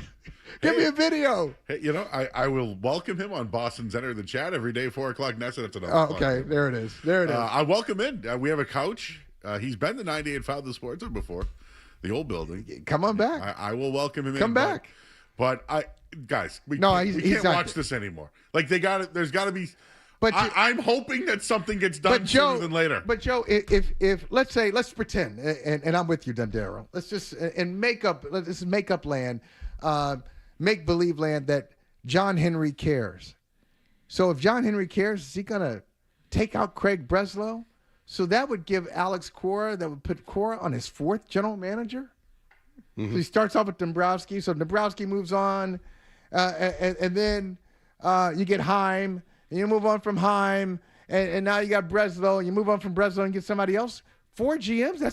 Is the GM the problem, or is your philosophy overall, your directives to the GMs, is that part of the problem too? Hey, I don't want to spend that much. I want to be competitive, but I don't want to spend that much. Yeah, they don't want to eat at the adult table anymore. Why not? They're eating at the kids' table. They did before? I don't know, Mike. I don't know the answer. But I will say this. people are like, hey, how come they didn't sign this guy and that guy? Look at how those guys are doing. And I don't think I'm messing Joe here. Yeah, Pete Alonso. But look at those numbers. Look at Bichette. Look at all those guys. They suck. They all suck. The Mets spent more money than anybody I know. How many in a row said now? to Michael in the break, 12? I can now? live with that, though. At least they're trying. At least Adrian Gonzalez and Carl Crawford and Pablo Panda or whatever were an attempt at getting in talent to get over the hump. They be trying. I can live with that. But today, though, look at the other teams. I have to do this every day, so this is why I'm trying to keep this. I know you guys are right. I'm just trying to lock in and say the rest of the league sucks too. And, the roster construction's bad. And letting Bregman go was bad. They didn't realize how much of a leader he was. It was a historic mistake. Is it franchise altering? Maybe. Like the John Lester, letting him go was franchise altering. Definitely. To the point where they had to sign David Price, and to the point where and overpaid for David Price. But at least back then they were still in the aggressive spend money mode. Yep. I could have lived with Mookie Betts getting moved, but they never adequately tried to replace him. But you know what, Don Darrell, I think as we look back, this is what John Henry has wanted to do. See, he thought they won in 2000. They went in 2013, so he thinks, oh, wait a minute. We went in 13, and we signed all these guys to below market deals. I kind of want to be that guy. So that's why he lowballed Lester, because wait a minute, if we won and we got these low market deals, I'll do that. And then they go back and that doesn't work, and they go back and they overpay. But ultimately, he told you, he already showed his hand, and we just weren't paying attention. He showed his hand more than 10 years ago after they won that 13 championship. Oh, we won a championship. That's 3. I got 3 now. So let me just start dialing this back. Because why would I spend a lot of money for big-time free agents? No, they still went out. That's where he is. They got a guy that hit 45 home runs the year before in J.D. Martinez. Where's the 45 home run guy they're signing now? So you're saying that you'd rather, if they lost, you'd rather just see them try. Yes. Even if they lost. Because I think that could change the narrative surrounding the ownership, and we wouldn't have this toxicity around the team. At least people and fans and everybody would feel like they were going for it, and it wouldn't be this apathy. He's fired up. I like it. I like it. The phone lines are completely loaded. I never see that on the morning show. So why don't we pause here? We'll get the headline from Mark Dundero. We'll take more of your calls. Michael Hawley's here, everybody. I'm Joe Murray, 98.5 The Sports Hub. Sports Hub headlines.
Yeah.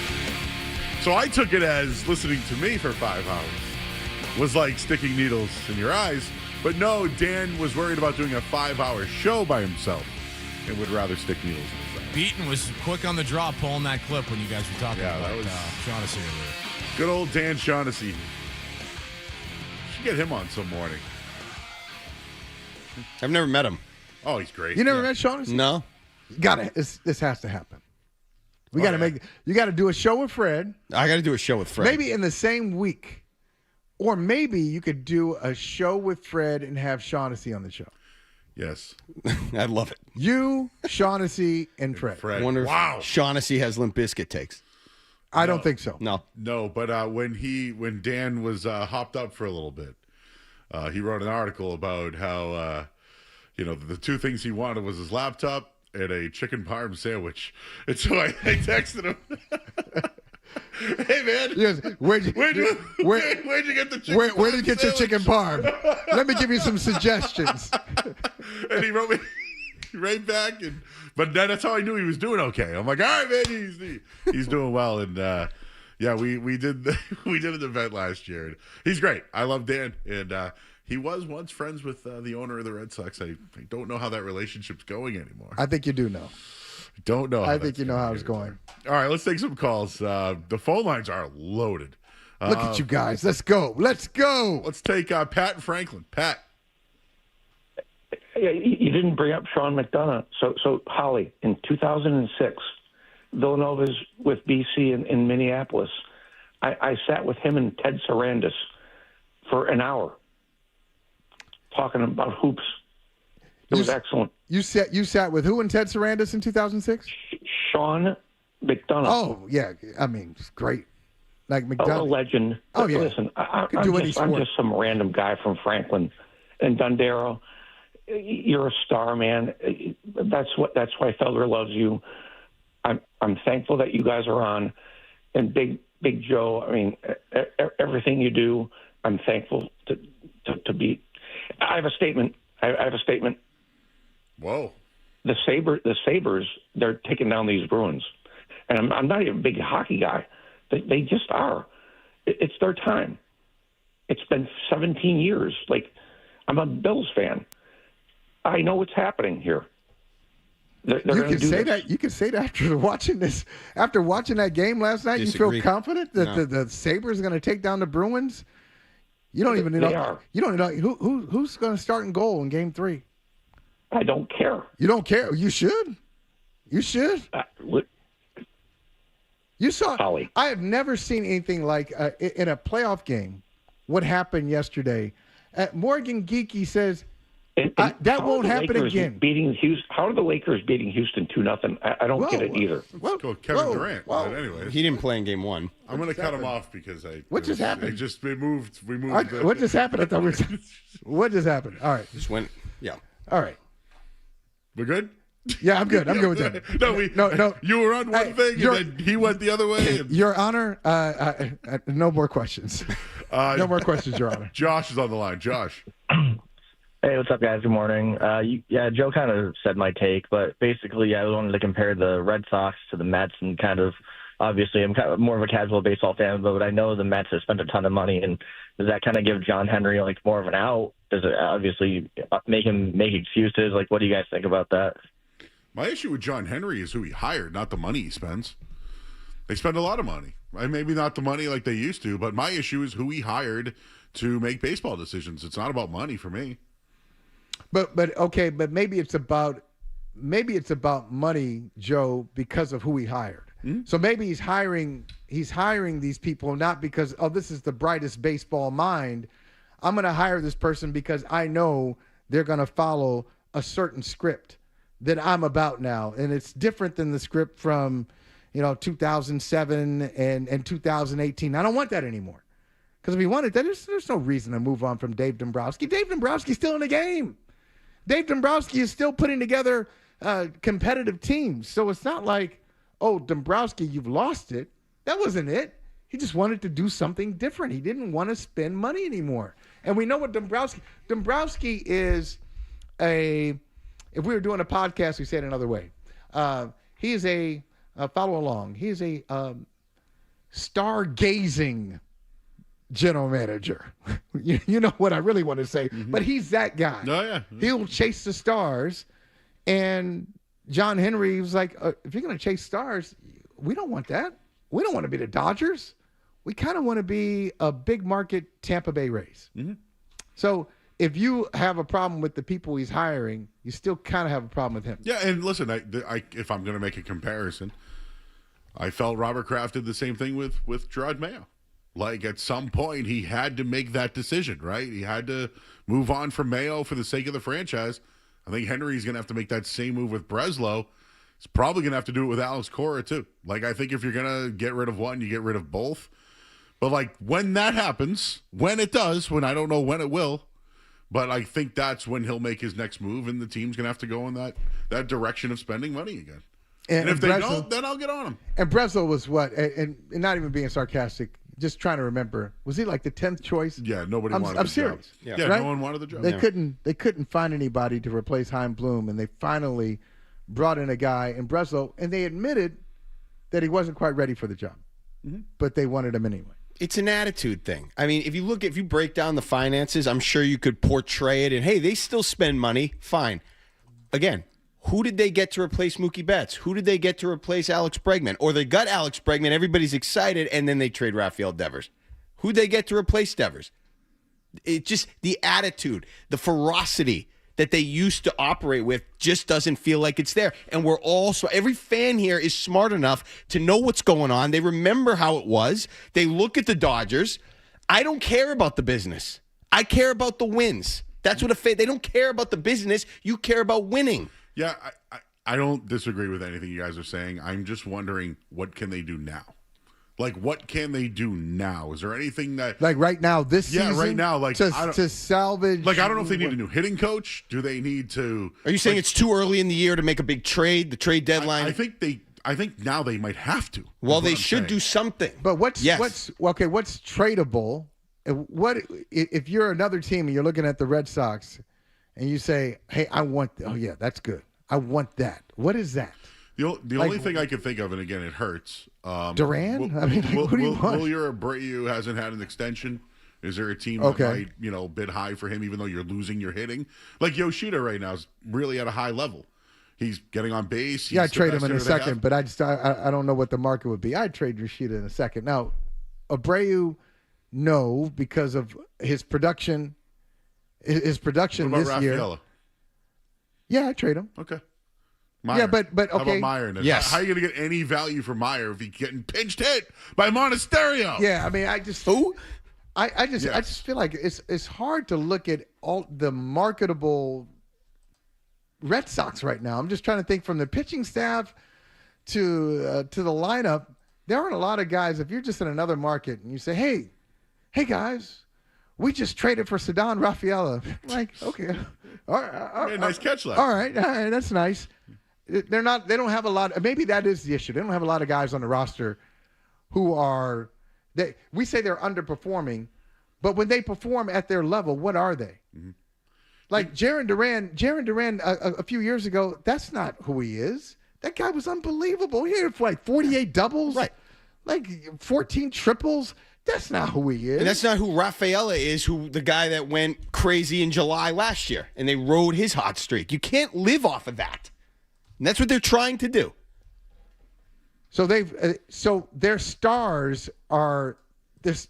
They projected Roman Anthony to be a star, and he's not playing like a star. They projected at some point. I know Cora has been down on him, but Marcelo Meyer is supposed to be a star. Highest pick they ever had. Okay, not getting it. And William Abreu, just so we said, same conversation, different country. WBC, look what he did in the WBC. It's going to translate to the regular season. And he's been fine. But you need some. They don't have any stars on the team. All right, we have Chris Forsberg coming up. Sorry I'm late again. I forgot. Tell Chris I'm sorry. It's okay. We'll hit a break. Hey, we're rocking and rolling. We're talking sports. We're reacting to everything from last night. We're giving hot takes. We're going way back with Holly as well. Way back. Here until 10 o'clock today. You're listening to 98.5 The Sports Hub. Stay tuned for more Toucher and Hardy on The Sports Hub.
back here on 98.5 The Sports Hub. Good morning, everybody. The voices that you hear, my voice, Joe Murray. I'm usually on nights.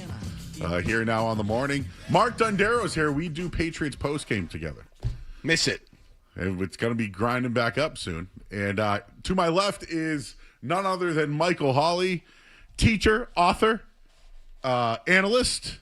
I have the War Room queued up in my little study or whatever it is. I'm ready to read it. Come on, bring it on. Yep. Bring it on.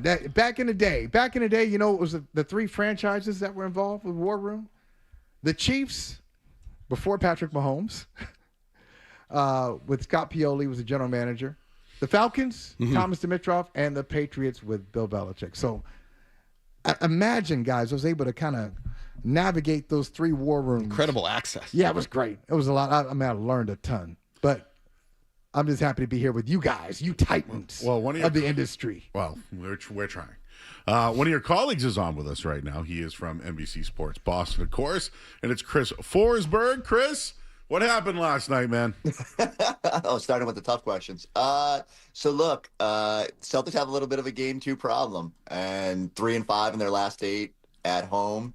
I think we saw around the league there's a little bit of a propensity to not be as laser focused as you need to be, and certainly the offense, as Joe Mazzulla fretted post game, was pretty bad for much of the second half, and the Jays didn't get much help out there. So look, you activate Tyrese Maxey and VJ Edgecombe, and all of a sudden your life gets a little bit more difficult. I think there's things the Celtics can clean up, from the turnovers to the second chance points, that they can do pretty easily, even beyond the offensive stuff. But yeah, certainly just they've much like they did even in 2024 when they dropped home games against Miami and Cleveland.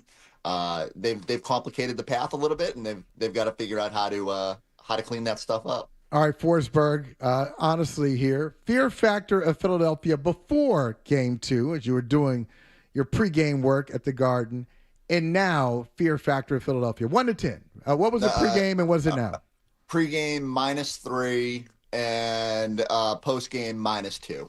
What? Look, still a minus?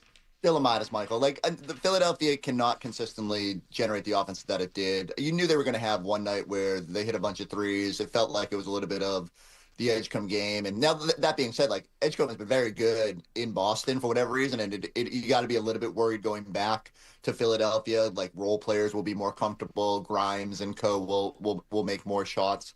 I just don't think if Joe, and I know he doesn't like the Coach of the Year talk, but if they get in there and kind of figure out what ways to eliminate some of the drop coverage problem and be a little bit more crisp on the 3-point shooters, I don't think that Philly can consistently put up the points necessary. And yet, again, the Celtics have some stuff on their own that I think they need to clean up. I won't be worried yet. Maybe if Embiid tries to come back into this series, it would add a wrinkle to how fearful they could be, because some of their better numbers have come with Embiid on the floor. But I'm not sold on this team yet. Last night was an example of what happens when you activate 2 of their best players. So, Chris, Derek White, Peyton Pritchard, not lighting it up, 6 for 30 from 3 so far in the first 2 games. Is there a reason they're struggling, or is it just a little cold streak they're dealing with here? Yeah, no, if I do have one concern from a Celtics side, it's those guys. Derek has certainly not shot the ball well the entirety of the season. And can't really put a finger on why that is. Usually it starts to trend better later in the season. And I think even if you look at the numbers since the start of the year, the start of the calendar year, they have not been good, down at 32%. I thought with Tatum back, his looks would get better. He certainly had opportunities last night. Even Hauser, he knocked down a couple early and then had great looks in the corner and just didn't make them. So I don't know what it's going to take to get Derek back to being the offensive version of what he is. Defensively, it was a little bit of a mixed bag last night. The blocks around the rim, and we all know what he can do there. But point of attack, all those guys got to be better. They're going to just relentlessly screen you, and you've got to fight through and try to get back to Maxey. I have pretty good confidence that Derek will figure that out, but got to show it. With Pritchard, I don't know. Like he does have these nights sometimes in the postseason where like either it's just not working. Thought he was maybe a little bit hesitant and got to the basket early and seemed deterred by size. Same deal, like irrational confidence. I think that he's proven he'll figure it out. But the bigger story there is like you need something from the supporting cast, right? Like the Jays were really good, and Jalen shot making in the third, and Tatum to start the game. But when teams start loading up on them, like what's the counter and like who are you going to? I think they were hopeful even like that's why I think Vooch is getting an opportunity in this series, just kind of dump it in there and get an easy basket. But all those guys have got to figure out how to be supplementary players. Chris, do you think the Celtics struggle with physicality? Yeah, I mean, like I think undeniably, you look at the totality of this season, even last year, that Knicks series, like, I assume people assume the Knicks are a little bit because of their wings can be a physical team, and Mitchell Robinson comes in and like the Cat is just flailing limbs everywhere. I think coming into the postseason this year, you'd start looking at the path, and that was probably the biggest concern. Like I don't feel like the Sixers are a super physical team, but Oubre will junk it up, and Bona and Drummond, like they do what they do around the basket. Celtics have to be better at responding to that. I think the one concern was always if you saw Detroit in an Eastern Conference Finals, they've got some stuff to figure out with Orlando and their path if they see a pretty fresh Cleveland team. So I think overall the Celtics have to respond to physicality better. They have to be a more physical defensive team and match that physicality. Joe Mazzulla's got these posters up at the practice facility about like what the emphasis is for the Celtics at every sort of section of the season, and for the playoffs. One of the little bullet points is be the tougher team, and it's all about physicality. And yeah, last night they didn't quite match that level they needed to be at. So Forsberg for Friday night in Philly, what's the one adjustment that you think the Celtics will make that you're looking forward to them making? I'm eager to see what they do with the center stuff. Like, do they stay in drop coverage and live with Philly shooting threes, and knowing that like they probably can't sustain that level of output? I don't think you overreact too much. And yet, if they continue, if Maxey and Edgecombe continue to get wherever they kind of want, I wonder what the tweak is. And either Nemi's got to play better in longer stints and stay out of foul trouble, or I think at some point inevitably we'll see the small ball lineup where Tatum's at the 5, and maybe you add another wing defender to the floor and give yourself a little bit more switchability. Look, that poses some problems based on size and everything out there. But Tatum's rebounding the ball so well. It would force him to joust a little bit more with the Drummonds and Bonas of the world, and I don't love that. But this is the chess match. I think I'm eager to see how Joe responds to like just how poorly the Celtics played defensively in those pick and rolls. Have people gotten Chris a little too high on this team? I'm just wondering because during the regular season, obviously Tatum was not a part of a lot of what they did during the regular season, but they were 3-11 against the Knicks, Pistons, Thunder, Spurs, and Nuggets. Now you have Tatum back. You have a core of bench or role players that don't have a lot of experience. The guys that do have experience are sort of struggling. Yet I see a lot of positivity, and it's finals or bust. Have we gotten a little too ahead of or carried away with the Celtics because Tatum has come back and looked like Jason Tatum for the most part? Yeah, and I think that's the root of it, right? Like they were so good all year long, and then you add Tatum to the mix, and it's like, wait, did this guy really tear his Achilles because he looks this good so quickly? And it was fair. Like their struggles against the elite competition, even rolling it back to last year, like the Knicks have had their number. So I understand both sides, like the irrational confidence going in. Like the Jays have won a title, and like some of this core have won a title. You should feel pretty confident about it. I still think they're the best team in the East when they play to their potential. But yeah, they've got like consistency things to answer, and we knew some of these younger guys haven't been on this stage. So like from Nemi to Shireman to all these guys coming off the bench, they've got to show they can hold up in these situations. Probably everyone got a little ahead. I'm guilty of it too after game one. But the flip side of it is I don't think we need to overreact too much to The loss, you look around the league, and a lot of those series go to 1-1 because the other team is more desperate. And so now it kind of settles in, and the Celtics have to work and be a little bit more focused. But they should feel pretty comfortable going back to Philly. But Forsberg, you might be underreacting though. When you said your concern level after a loss is a -2. So what if Philadelphia? What is your concern level, Michael? I'd say after a loss, 3. So before the game, I was with you, -3. We were sitting there together. But then they won. So I'd say 3 because I didn't think they were. This tells me I didn't think Philadelphia was capable of winning in Boston. So now I'm up to a 3. If they were to win on Friday, I'm up to a 5 or 6. If Philadelphia, you tell me, if Philadelphia wins, you don't think it's going to happen. But if Philadelphia wins on Friday to go up 2-1, you would say what? Panic? Yeah, I'll join you at still low level panic level. I think you're banking on a team that has not consistently been able to play offense to the level that we saw last night, especially without Embiid out there. Doing it sustained over a 7-game series, and I think it's okay to think one game. Yeah, I would buy that. But here's my only and tell me if I'm being irrational here. This is why my concern level is higher than yours, because this. We talked about this before they knew who they're going to play in the first round. I was concerned about Philly before the Embiid surgery, and so with every game. And with the playoff schedule being what it is, hold on. Tell that emailer to hold on.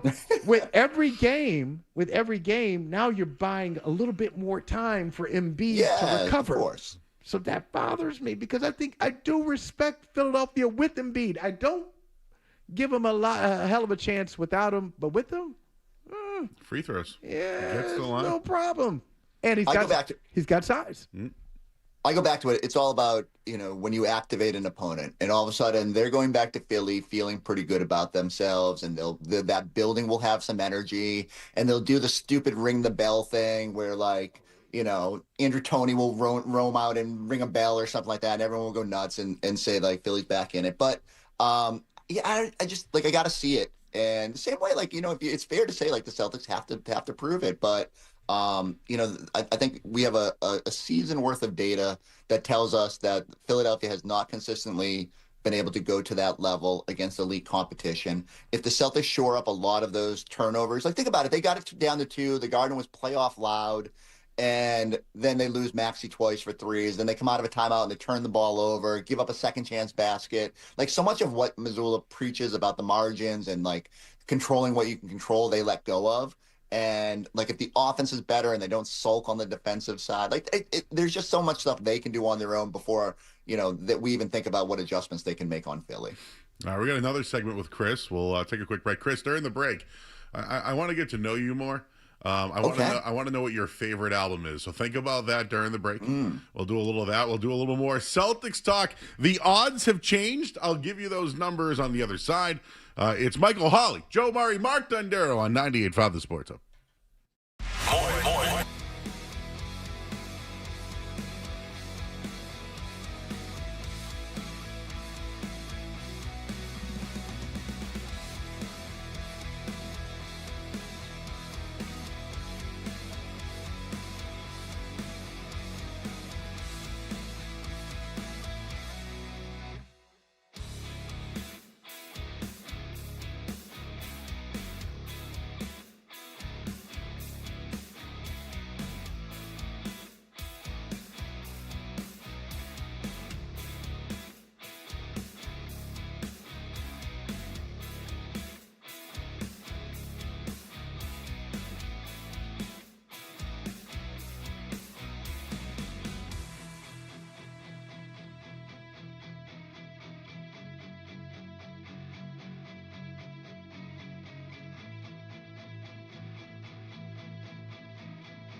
Just breathe. You know, at the end of the day, it's basketball, but you got to still play with a force and can't allow other team to kind of take advantage of us in a way. Back here on 98.5, the Sports Hub. It's Jaylen Brown after the game last night. The Force, he's big into energy shifting. And while I think the 76ers have shifted the series, Chris Forsberg of NBC Sports Boston joining us here on the Sports Hub. Looking at the odds, they opened at minus 900 to win the series. To the average bettor, that is $900 to win $100. Today, it is minus 500 that the Celtics win the series. So a dramatic jump. I'll just say 50%. It doesn't bother Mark Dondero, though. He's not worried. Dondero's right there with you, Forsberg. I was talking to him during the break. He's at minus 7 concern level. Well, I was just saying, I didn't say that. What I did say was that the Atlanta Hawks took the 08 Celtics to 7 games, and I was never once worried that team was going to lose the series. So I don't think it's... Yeah, they outshot them last night. Whatever. Try to do that 3 more times. He's not wrong. The 08 Celtics against the Hawks, we were talking about this during the break. Here, okay, you weren't concerned that they were going to lose, but if that Game 7 had been in Atlanta, they would have lost. Another Doc Rivers loss. Doc Rivers, for the Doc Rivers line. The city is killing us, not the team. The city. This, parentheses, this magic city is killing us. Those good wings, though. Good wings. Lemon pepper. Can't beat them. That being said, again, I think we have some past precedents here with the Celtics letting their foot off the gas in games too. We'll see if it festers, but even in that championship season, dropping those 2 early games against Miami and Cleveland, they were infuriating, and I'm sure we had the same panicked response in the moment. And then the Celtics went down on the road and took care of business and found a way to get through those series in 5. So until it becomes a pattern, I'll try to. It's not going to be fun listening to 3 days of like consternation and Embiid talk and all that. But we'll see which team emerges out there in Philly. Let me just ask this question, Chris, because I don't often get to talk to a true Celtics report. Somebody that covers the team on the reg. I think their biggest problem is that they suck in close games. I don't trust them in close games. I don't trust Tatum or Jaylen Brown to the level I think I should for how good they are in close games. Tell me why I'm wrong. I wouldn't say you're wrong. I would think the Celtics have a little something to prove in clutch games. In fact, if you looked, coming into the postseason, the teams on their potential path, like, Orlando, strangely, they were good in clutch games. Philly was I think they had the best clutch defense in the NBA. Now, look, these are super limited sample sizes, but even last night showed, it gets down to a 2-point game, and Philly made the shots, and the Celtics kind of started to crumble. So, Celtics have to prove a little something there. The one thing I'll say is, one thing we learned during the 22 and 24 runs was that regular season clutch performance is not indicative of postseason performance in that situation. Now, would I feel a lot better if a guy like Drew Holiday was out there and how good he was in that Indy series? Of course. But, Jason and Jaylen have been in a lot of those moments. Derek's typically been very good in clutch situations. Again, you got to kind of show it, and we got to kind of be reaffirmed based on the new personnel. We'll see, especially against the better teams. I start thinking ahead to New York. The Knicks are really, outside of Nickeil Alexander-Walker stealing a game and C.J. McCollum doing what he did the other night. The Knicks have been very, very good in the fourth quarter, and you can't let games against them stay close because Brunson's gonna make shots and make really tough shots. Celtics got to prove that they can kind of weather that, and that'll be the big thing going if those two teams are so lucky to see each other in round 2. I wanted to ask you about Vucevic. Is he a positive or a negative for the Celtics? I think they're trying to figure that out. Obviously didn't get a whole large sample with him during the regular season, and I think Joe's trying to put him in some interesting situations and let him fight through some stuff when it's not going well. I thought he had moments in Game 1. The second half of Game 1 felt like it was better than the first half. Last night, with Keita not in foul trouble, a little bit more interesting how they split up those minutes. When your offense is sputtering, you're probably inclined to lean on Vooch, thinking he can give you a little something.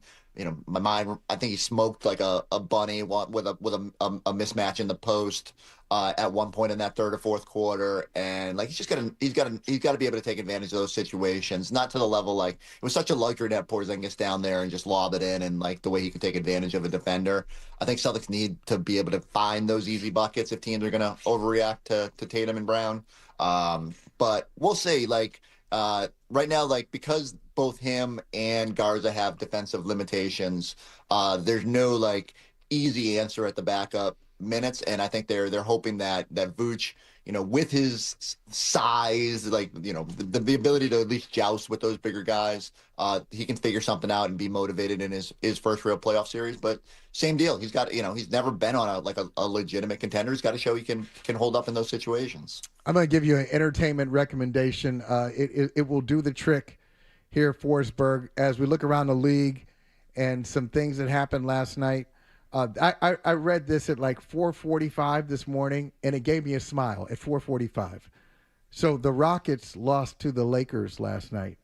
Marcus Smart had 5 threes. Marcus Smart, in 18 possessions, matched up with Kevin Durant, forced 9 turnovers against Kevin Durant. Okay, nine stops in 18 possessions with Kevin Durant. And the commentary from Marcus Smart after, and the commentary of LeBron James talking about Marcus Smart will make you miss Marcus Forsberg. Like LeBron James saying he has gone against some of the greatest players in the history of basketball. This is what he does. And Marcus Smart, like, yeah, this is kind of what I do. Oh my God, how many rings? Do you miss it a little bit? Do you miss the Marcus Smart experience, Forsberg?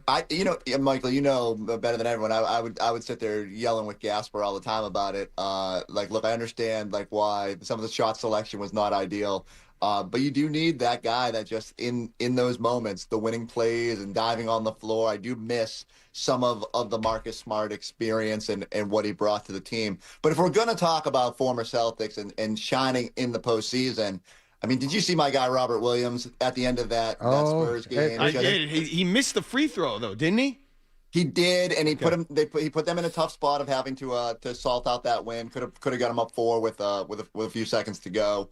But outside of that, he was knocking down threes. He was just like everywhere around the basket. Both him and Luke Cornett were like really, really good at the finish line of that game. And again, it's just a little reminder of like those guys were really helpful in the 22 and 24 runs and what you're missing out there, especially at that center position. But I will continue to every opportunity stump for the Rob Williams. The fan club exists. This offseason.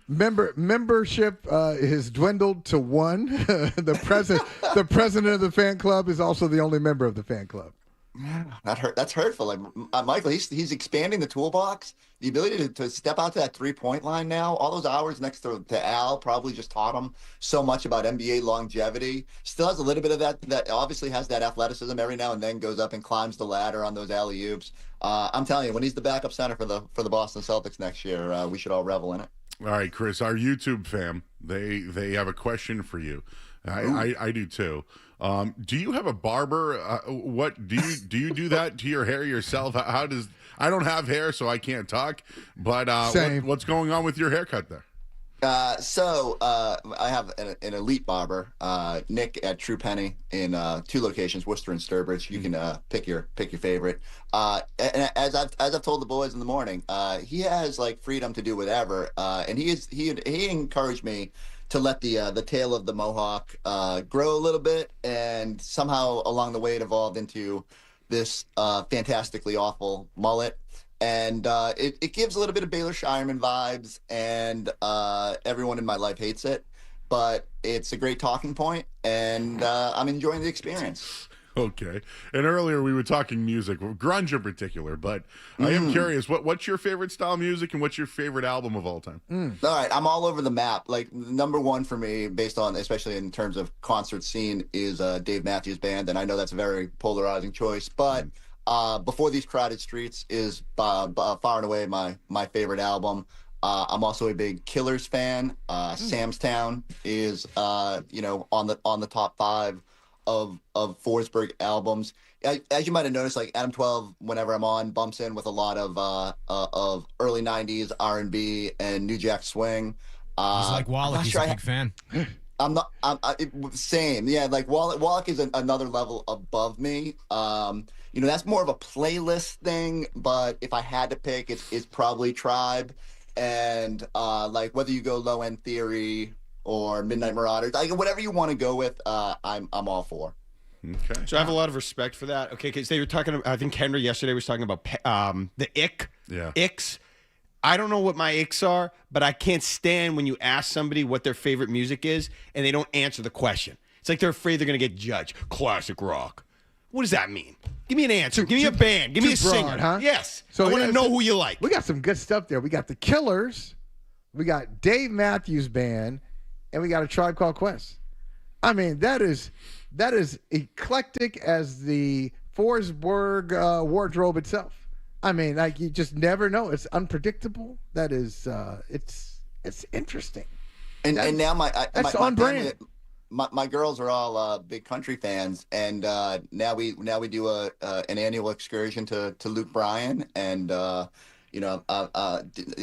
trying to broaden the horizons. I probably got a little bit of the Morgan Wallen look going on. So, we'll just lean into whatever. A little something for everybody. And you mentioned Sturbridge and Worcester. Are you a BT Smokehouse guy? Of course. Don't give away all the secrets amazing. out here. I know. I bet you know a guy there, too. I know a guy there. Yeah, I know Mr. BT. If you're coming out my way, the BT's is located just beyond the True Penny Barbershop. So, you can check a lot of boxes if you're coming out to Central Mass to hang out with me. I like Teddy G's out there, too. There's some good spots. Ooh, wow. Excellent. You get around. You big time Sturbridge guy, huh? I just know the area, I travel for food. That should be a T-shirt. This is impressive.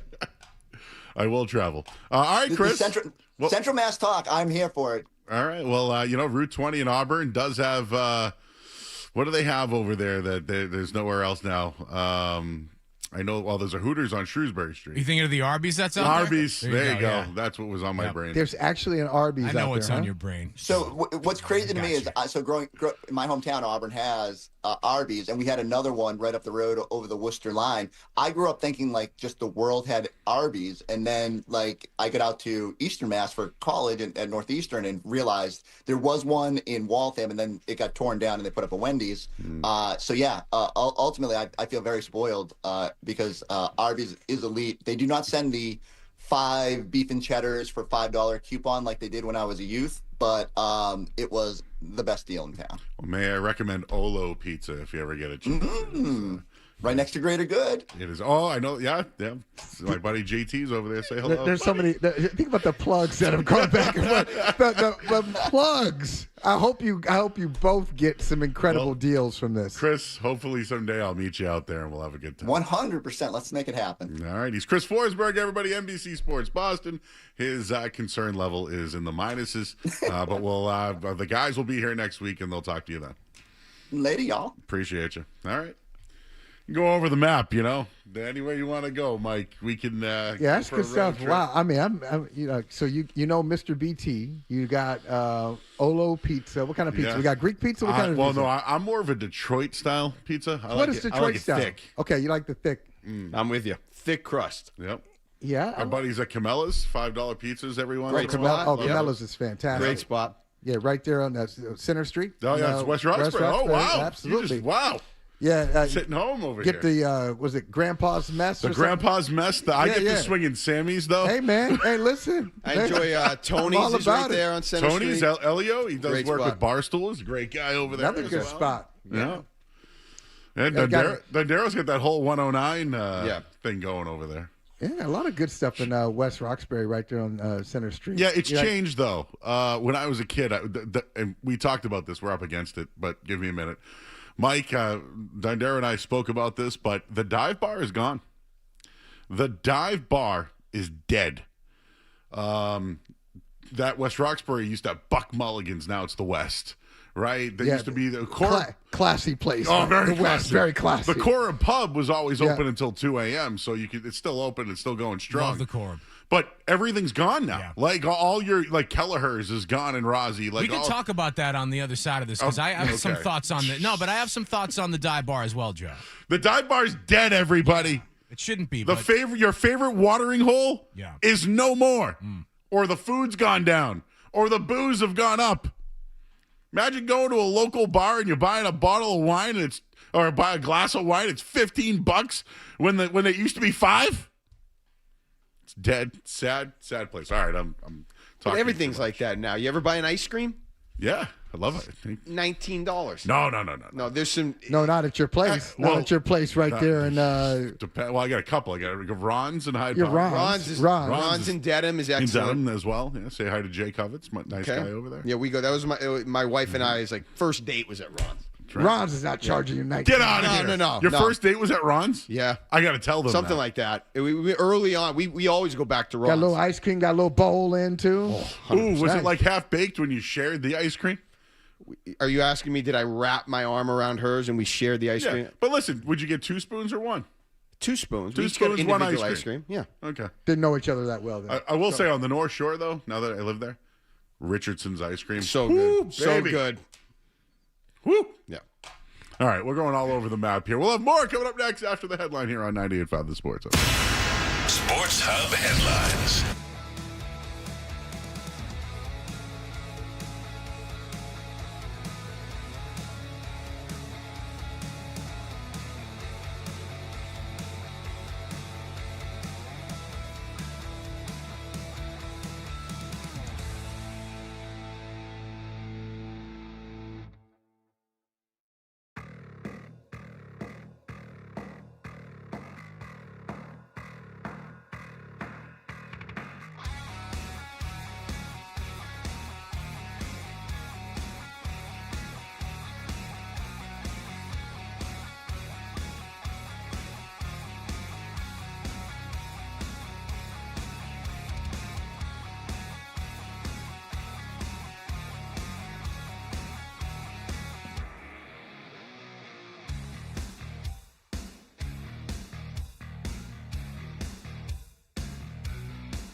changed. It's the same thing over and over and over and over. It's just never good. It wasn't funny the first time. Toucher and Hardy mornings. Get your eggs and your lumberjack meal, with your home fries and whatever side. And Yeah, you eggs can or get whatever. that anywhere. I Yeah. just want a little bit. See, I was telling Joe off the air. I don't need a classy breakfast spot. I just need the flavor. It just has to be good flavor. You can't just put some eggs on my plate and then I got to do all this. Why do I have to do the work? You made it.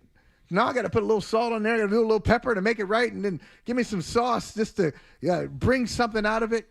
I want it to come to the plate. I want that to be on the plate already. Joe, did you work for the station when it was in Brighton? Yes. Okay. Jim's Deli. Jim's Deli is amazing. I mean, that was Jim's Deli's excellent. Yeah. long after, BCN broke up and the Sports Hub became a thing. Hardy and I would get together. We'd get breakfast together a couple of times a year, was and just that was there. always where we went. Jim's Deli. I was just there. You're probably used to it. I was just there. No, I was just there like a few weeks ago. What'd you get? Solid. Okay. Solid. Michael, what'd you get? Just your standard. I'm a little eggs and I think it has some hash browns or something like that. Yeah. It was fine. I could lie to you and say, "Oh, it's amazing." I didn't think it was What's amazing. down the street from you? What's down the street here in Waltham? Is it Leo's? I didn't think it was amazing. In a Pickle is my favorite in Waltham. That's good. In a Pickle's, the chicken and waffles. Wait. Chicken and waffles. Oh, yeah, baby. We got chicken and waffles. Okay, now. Oh, yeah. Now we can talk. Just real quick. Joe? Yes. Maybe someday this week, maybe this morning, tomorrow morning, Friday morning. Give Leo's place down the street a shot. They were in Cambridge for years ago. They've been in Waltham right by the town common there for a while now. That's my go-to breakfast What time spot. do they open? Hold on, Michael. I'll let you know. 24. We're looking for a 24-hour place. They're open now. It's a breakfast. They don't place, open until so- 8 a.m. So they open at 3:30. 8 a.m. 4 a.m. You here again on Friday? I'm here on Friday. I'll work on it. Okay. Remember last time I went to the cafeteria? And That's right. We did. Yeah, we had Joe. We had Joe. I know a live. guy. I got a guy. Okay, you got a guy? I got a guy. All right. But the chicken and that. So there's other places like the Friendly Toast is somewhat of like a chain. It's okay. Yeah. It's decent if you want to go there. I like to just get the old sandwich, like a B-boy. I don't know if you know what a B-boy is. It comes on a sub roll. You can get that in like the Medford area or something to that degree. But a neighborhood breakfast joint, it's tough. It's hard to find that good spot. There's a place called Flower that's all around Boston now. Everyone seems to like, which is pretty solid as well. Oh, Joanne Chang's Flower? That's right. Oh, yeah, Yeah. Flower. That's Yeah. the one, yeah. I used Gourmet. I used to live on top of Flower. Back in the day. Me too. The other Flower, though. Yeah, but on top of the first store is there on Washington Street in the South End, corner of Washington and Rutland. So I used to live there, and I would say Joanne is great. She's a friend. Has been a friend for a long time. I was working on my first book, and I was not eating. I was just focused on the book, and I would open the door, and she would have stuff outside the door. Wow. Like I'm the crazy uncle, like you leave the food and then you run away because you don't want to see him. So I'd look outside the door and she'd have those ginger molasses cookies and they'd make pizzas and sandwiches. Flour is fantastic. Great French toast too. I'll still enjoy a classic stack of pancakes from an IHOP. I only go if it's 20, like a 24. I'm only there when it's after hours. Okay. Like 2:00 in the morning, nothing else open. Are there a bunch of them still? There's one in Brighton. There's a bunch the of one them, in but- Brighton's always Still the, there, huh? The old faithful. One over there by the McDonald's? We went to an IHOP in Florida once after a baseball game with the college team. It was like 20 of us, and the waitress in the middle of our order just quit. And we were there for like 2 hours waiting, trying to figure out what happened. She just walked out. Nobody was feeling good at that moment. It wasn't you. No, I don't know what happened. She just got overwhelmed. It was like 10:30 at night. We hadn't eaten all day, and she quit. No, it was just probably over. Some stuff built up, Dondero, over the last, previous 3 weeks, a month. It's probably tired of the operation. You know what's really solid? And here I am giving plugs. You ever had Pressed Cafe? Yeah. Where's that? There's one in Needham that's Yeah. really good. It's good. It's near the NBC over there. It's very good. Okay. I like it. They have pretty good stuff. What about Exodus Bagels? You ever been there? I like it. There you Good go. spot. Good There you spot. go. That's our So spot. on the North Shore, we have Bagel World. Which, give me a French Yes, we toast do. bagel any day of the week. Yes, we yeah. do. See, I thought you were mocking the plug because that's one of my spots. That's a great. I love their bagels. They hook us up at NBC Sports Boston on Patriots pregame live. So yeah, And Exodus Bagels, great. Don't forget the Muffin House as well. Wow. And my good friends over at Masshole Donuts this week, we had a competitive eater on last week, Mike. That's a real name. Esper. Yes, it's called Masshole Donuts. That's they're in fantastic. Malden, but there was a competitive eating competition last week, and one guy ate 600 mini donut holes. He ate 600. 600. 600 mini You said, donuts? I'll get you you the said exact. it's competitive. Yeah, it was competitive So eating. second place was what? I'll have to look Was it that up. close?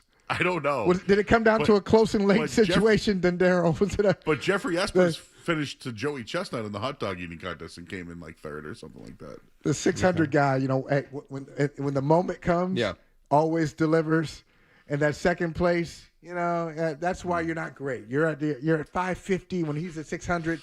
You couldn't just take that extra step. And again, I read that when I was in Vegas, so 600 might sound high, but the mini ones are small. You Still. If you had to do an eating competition, what food would you dominate? I kind of got asked to do a wing competition recently. Kind of. It's not fully in. We're You gotta work working out the details. Yeah. But it would be Saugus wings, of course, of Wings. Kowloon. Yeah. But wings, yeah. I think the thing, again, I'm a fat guy, and I'll admit that because I'm a large man, but I like to eat. But I think the one thing I eat the most out of anything is probably potato chips. Okay. I think I could eat. I don't know if they do you a gave me, competition. you ever go to you ever go to BJ's and they have the big bags Yeah. of You grab it. I could probably smash that thing. Yeah. And it's not because I want to. It's just it's the whole process of not knowing how much you can eat. And it's the enjoyment of it. It's the enjoyment. Come on. Chips aren't I love a good dip too. Come on. Nice little buffalo dip with a. Gotta I'm have a I'm whole a thing. scoop over a Yeah. Tostito though. I'd hold my own in an ice cream eating contest. I don't care who I'm up against. I love ice cream, but I get that brain freeze. No, you can. There's a way around it. How do you? You slurp it. If you slurp Like- the. What do there's you a mean you technique. slurp it? There's a technique where if you kind of slurp the ice cream, it goes down more like milk, and you can avoid the brain freeze. I learned this back during an ice cream eating contest with some legend when I worked in Mississippi. Taught me R.H. Brown taught me how to slurp it. So were you involved? Were you covering? I was you covering were this, covering the but he won the competition. And I so was he gave you a little taught tip. off the record. Yeah. And so- I've always been good at eating ice cream, especially if it's a flavor I like, spot I like. Just telling you. Don't underestimate me because I'm not as big. That's a good tip. Should we take calls or should we go to break, Adam? Now we should go to break. The Sure. callers can hang on because we can take them during the email segment in the 9 o'clock hour. It's great that I've gotten 15 recommendations Of course you on have. Twitter. Yeah. The phone lines are completely full, and we got an hour to go. We're going to talk to Ryan Johnston next. We'll talk to RJ. I think we know what the email segment's going to be now, don't we? and we also, got it. I think RJ might know a spot, too. So we'll talk to him. We'll take a quick break. You're listening to 98.5 The Sports Hub. You're listening to Toucher and Hardy on the Sports Hub.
Holly is here. Mark Dondero is here. I'm Joe Murray. Any other thought? Well, we're going to talk to Ryan Johnson coming up in a minute here. Once he gets settled, he's going to call in. Yep. Recap on the Mike Vrabel stuff quickly before we transition back into hockey. Yeah. I feel as though the statement was good. I feel he was accountable.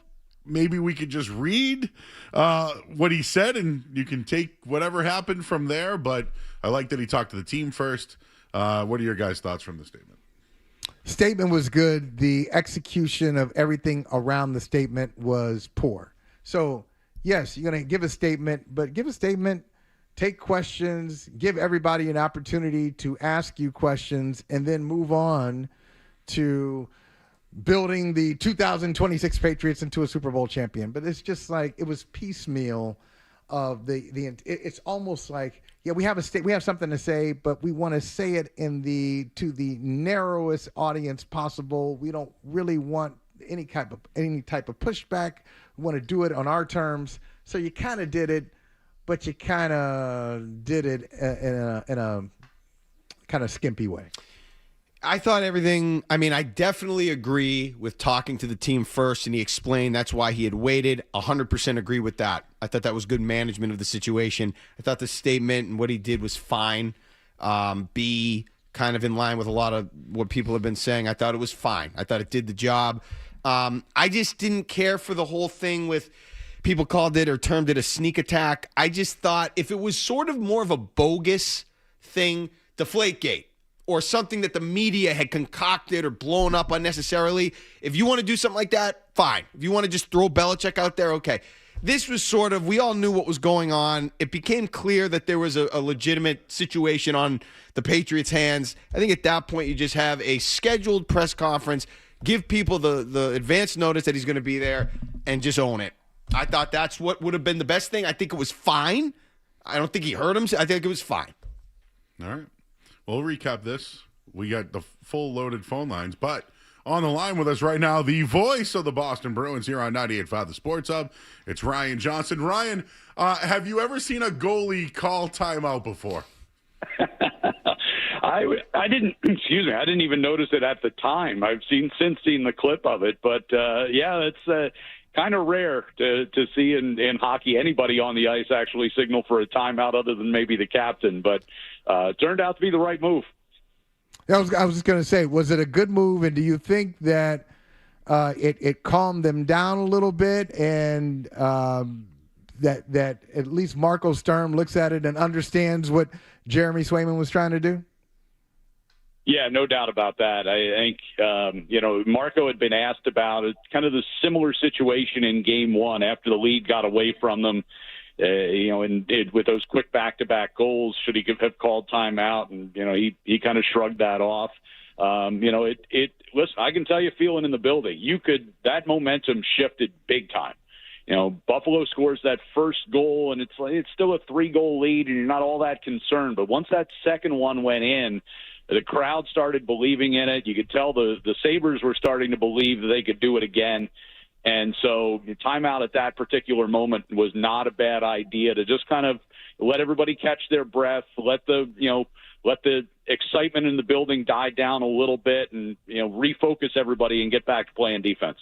So, RJ, I'm sort of in conflict with myself here looking at the first two games of the series, because on one hand, they had the lead in the third period in game one, let it slip away, and then they jump out to the big lead in game two. They win the game. Are you looking at this as, man, what could have been? They could have won both games in Buffalo, gone up 2-0, and have a commanding lead coming home? Or is it, well, they were in control in game one. I don't want to say dominated, but essentially dominated game two. They should be up 2-0. Big advantage Bruins going forward. Yeah, it's easy to kind of look back and say what if, but listen, if you start the series and you say you're going to come home 1-1, I think everybody would have taken that right off the bat, especially given how good the Bruins have been on home ice all season long this year. So, you're in a good spot. You've taken away home ice advantage now. Crowd will be rocking it at the Garden over the next few days, and looking forward to that. But, I think overall what I've been impressed with is I think the Bruins have kind of goaded Buffalo into playing their style of game. The Buffalo likes to run and gun. They score off the rush. Bruins have been able to limit their chances that way. You look at the goals they scored in Game 1, with the exception of the empty netter, they're all based on the forecheck and forcing turnovers in the Bruins zone. That's not typical Buffalo hockey. And, I was intrigued last night to see Lindy Ruff bring up the Marco Sturm comments about, the Bruins being bigger and stronger and more physical again. He did it in kind of a sarcastic way after last night's game, but it's clear that comment got to them. The players have, kind of brushed it off, and the coaches have kind of brushed it off, but they keep bringing it up too. And I think Buffalo has, over the first couple of games, kind of, gone out of their way to be maybe overly physical at times and try and show that they can muscle up with the Bruins. And that's not really, I don't think, the style of hockey that they were hoping to play in this series. So perhaps that comment by Marco Sturm, kind of got them out of their game a little bit and helped get the Bruins, into a 1-1 situation here through 2.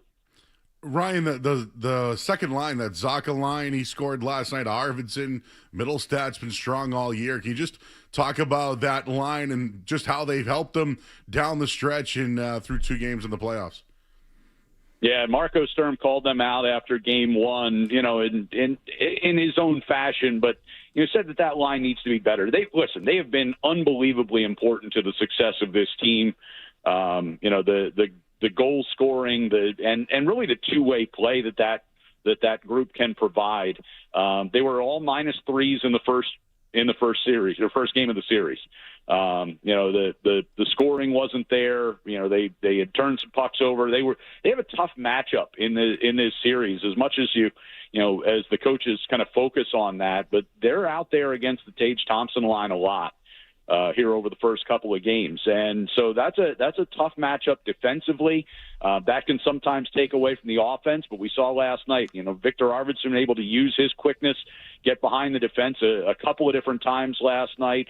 Zaka gets that really nice high tip off the feed from Pasternak to get the other goal there as well. And so, they responded to the challenge, and I kind of expected that they would, because they've been really consistently good, especially in the second half of the season. RJ, if you're Lindy Ruff, who do you go to in goal for Game 3?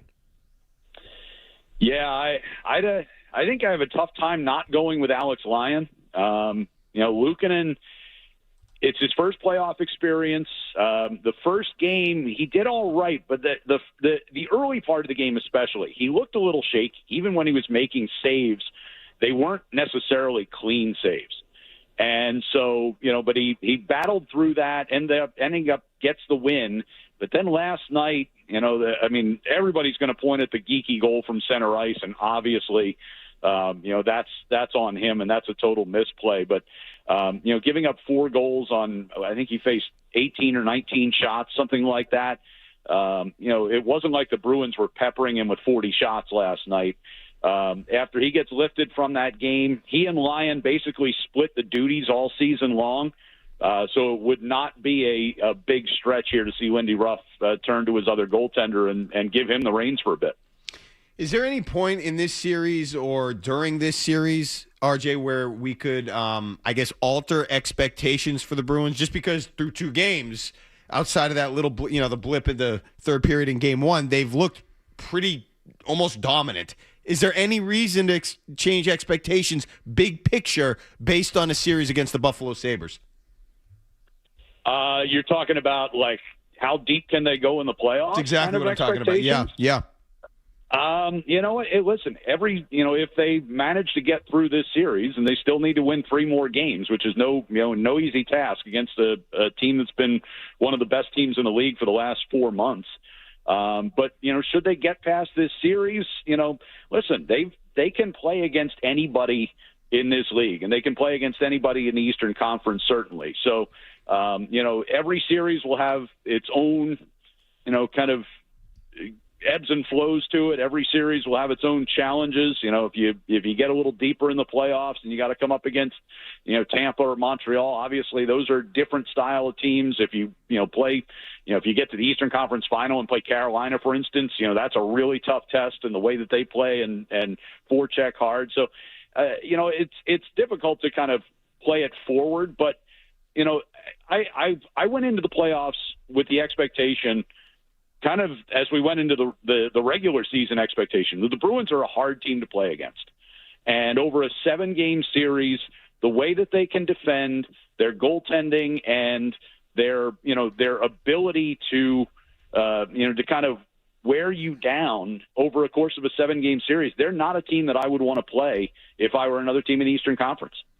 Ryan, what did you think of the McAvoy? Was it a hip check? Was it a box out? The hit there that kind of started everything, all the madness in the third period. Yeah, we looked at it on the replay on our broadcast, and we kind of, I think Beersy and I kind of agreed that in real time it looked worse than it turned out to be. He sticks his butt out there and gets a hip check. It was maybe a little low, but it wasn't like he went and targeted the knees or anything like that. But wasn't surprised that the referee called something there. And as you said, it kind of lit the fire and got everything going. But, ultimately, I think Charlie, when he plays with a little edge in his game and, is able to be physical, that's when he's at his best. And so, I understand why Buffalo took exception to that hit. It injected a little extra, healthy hatred into the series, which is always good in a playoff series. And, I think long-term, getting that stuff stirred up, helps the Bruins. I think they're a better team when the emotions are running high.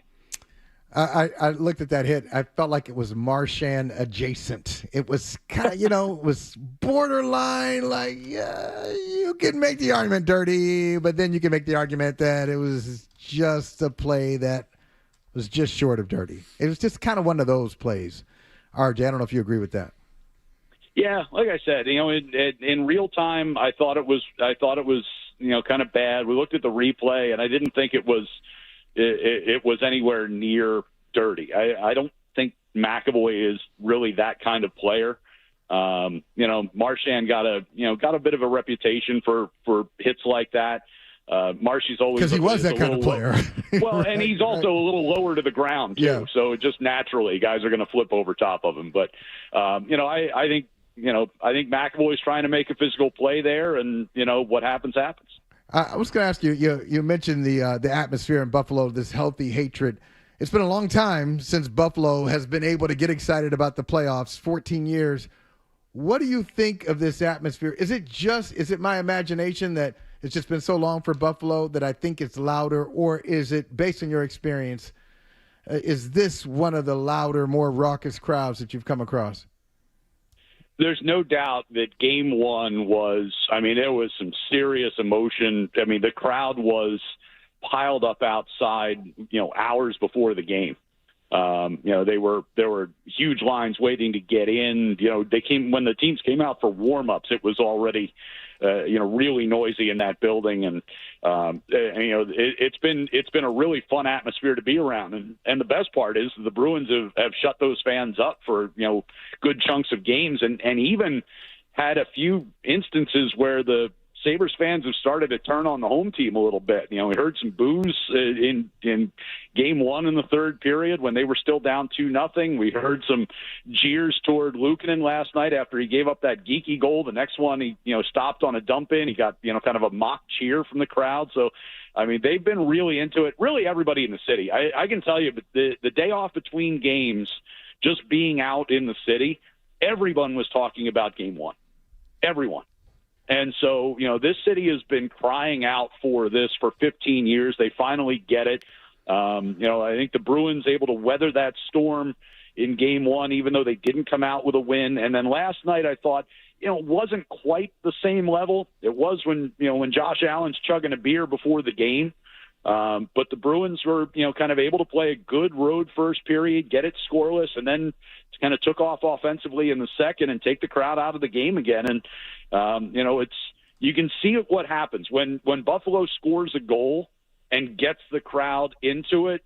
It's like a snowball rolling down the hill, right? I mean, they come at you hard once that emotion gets going. So the Bruins did a nice job of kind of getting out of here with a win. They know they'll be back here now for Game 5 and hopefully be in a position to kind of seize control of the series by then. Last one from me, RJ. How would you assess James Hagan's first 2 career playoff games in the NHL?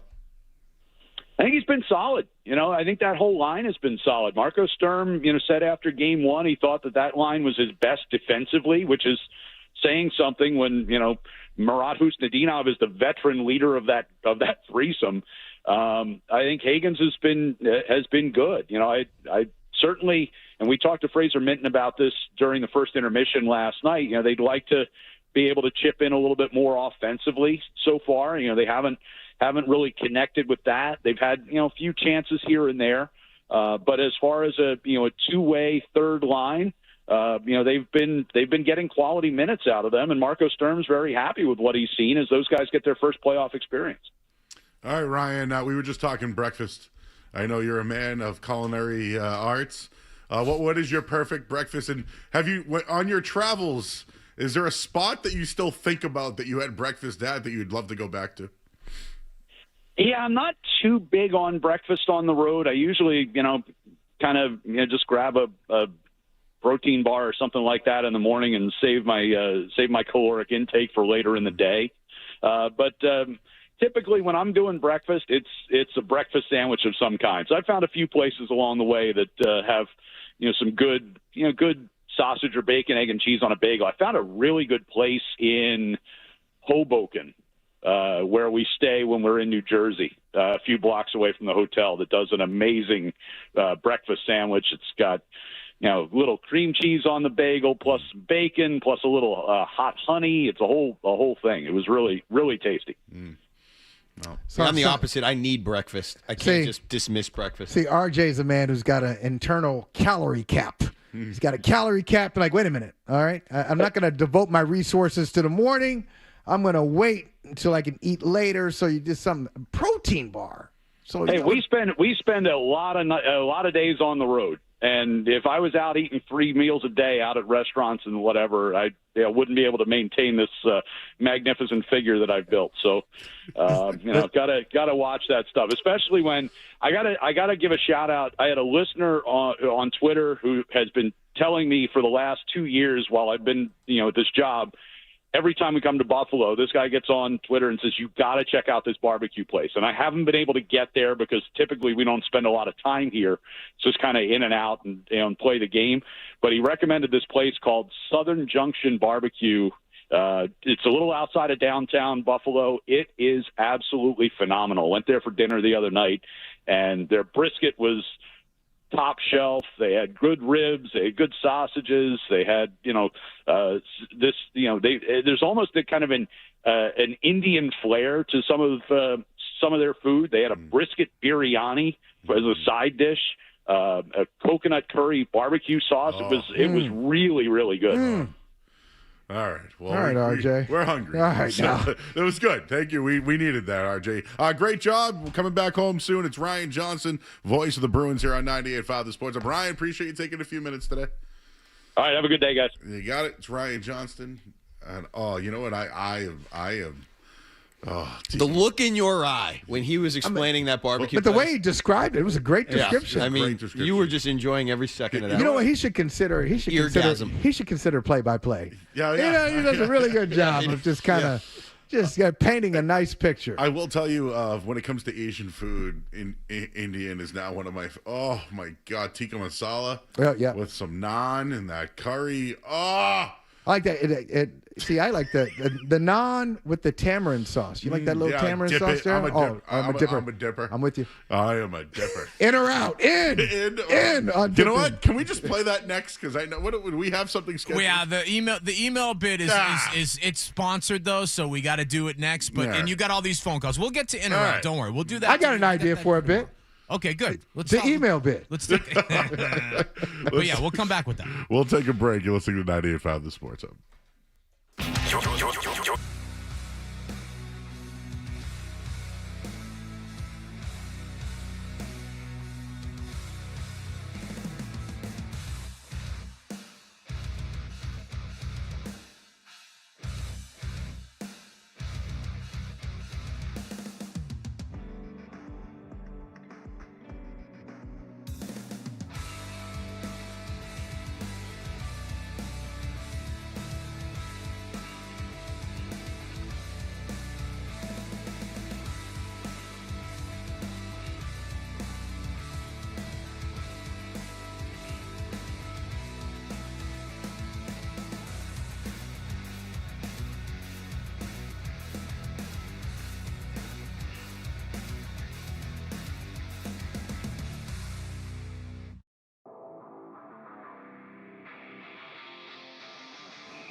can be my buddy and me. Now, more of your best morning buddies. Toucher and Hardy on the Sports Hub. You know, I got an idea for a bit. The email bit. We should do the email bit. It's a great idea. Let's do the email bit.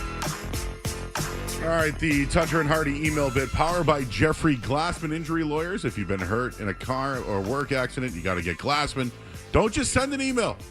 Call all sevens at 617-777-7777 or visit gottagetglassman.com. This is my favorite intro on the station. Did you know this? I'm not exaggerating. The email. Holly loves the email bit. I mean, it is my favorite intro. It is so well done. That's off the Doggy Style album, isn't it? From Snoop? Yeah. It's like a karaoke version of it, so we can skirt the rules. Yeah, so good. Doggy Style, one of my favorite albums. The Chronic first, not of all time, just of that generation. Right. Sure. The Chronic it started, then it went to Doggy Style, then it was All Eyes on Me from there. Ooh, All Eyes on Me. And then it's just kind of a... You got to put all... Joe, do you remember... You got to put all Eyes on Me, number one.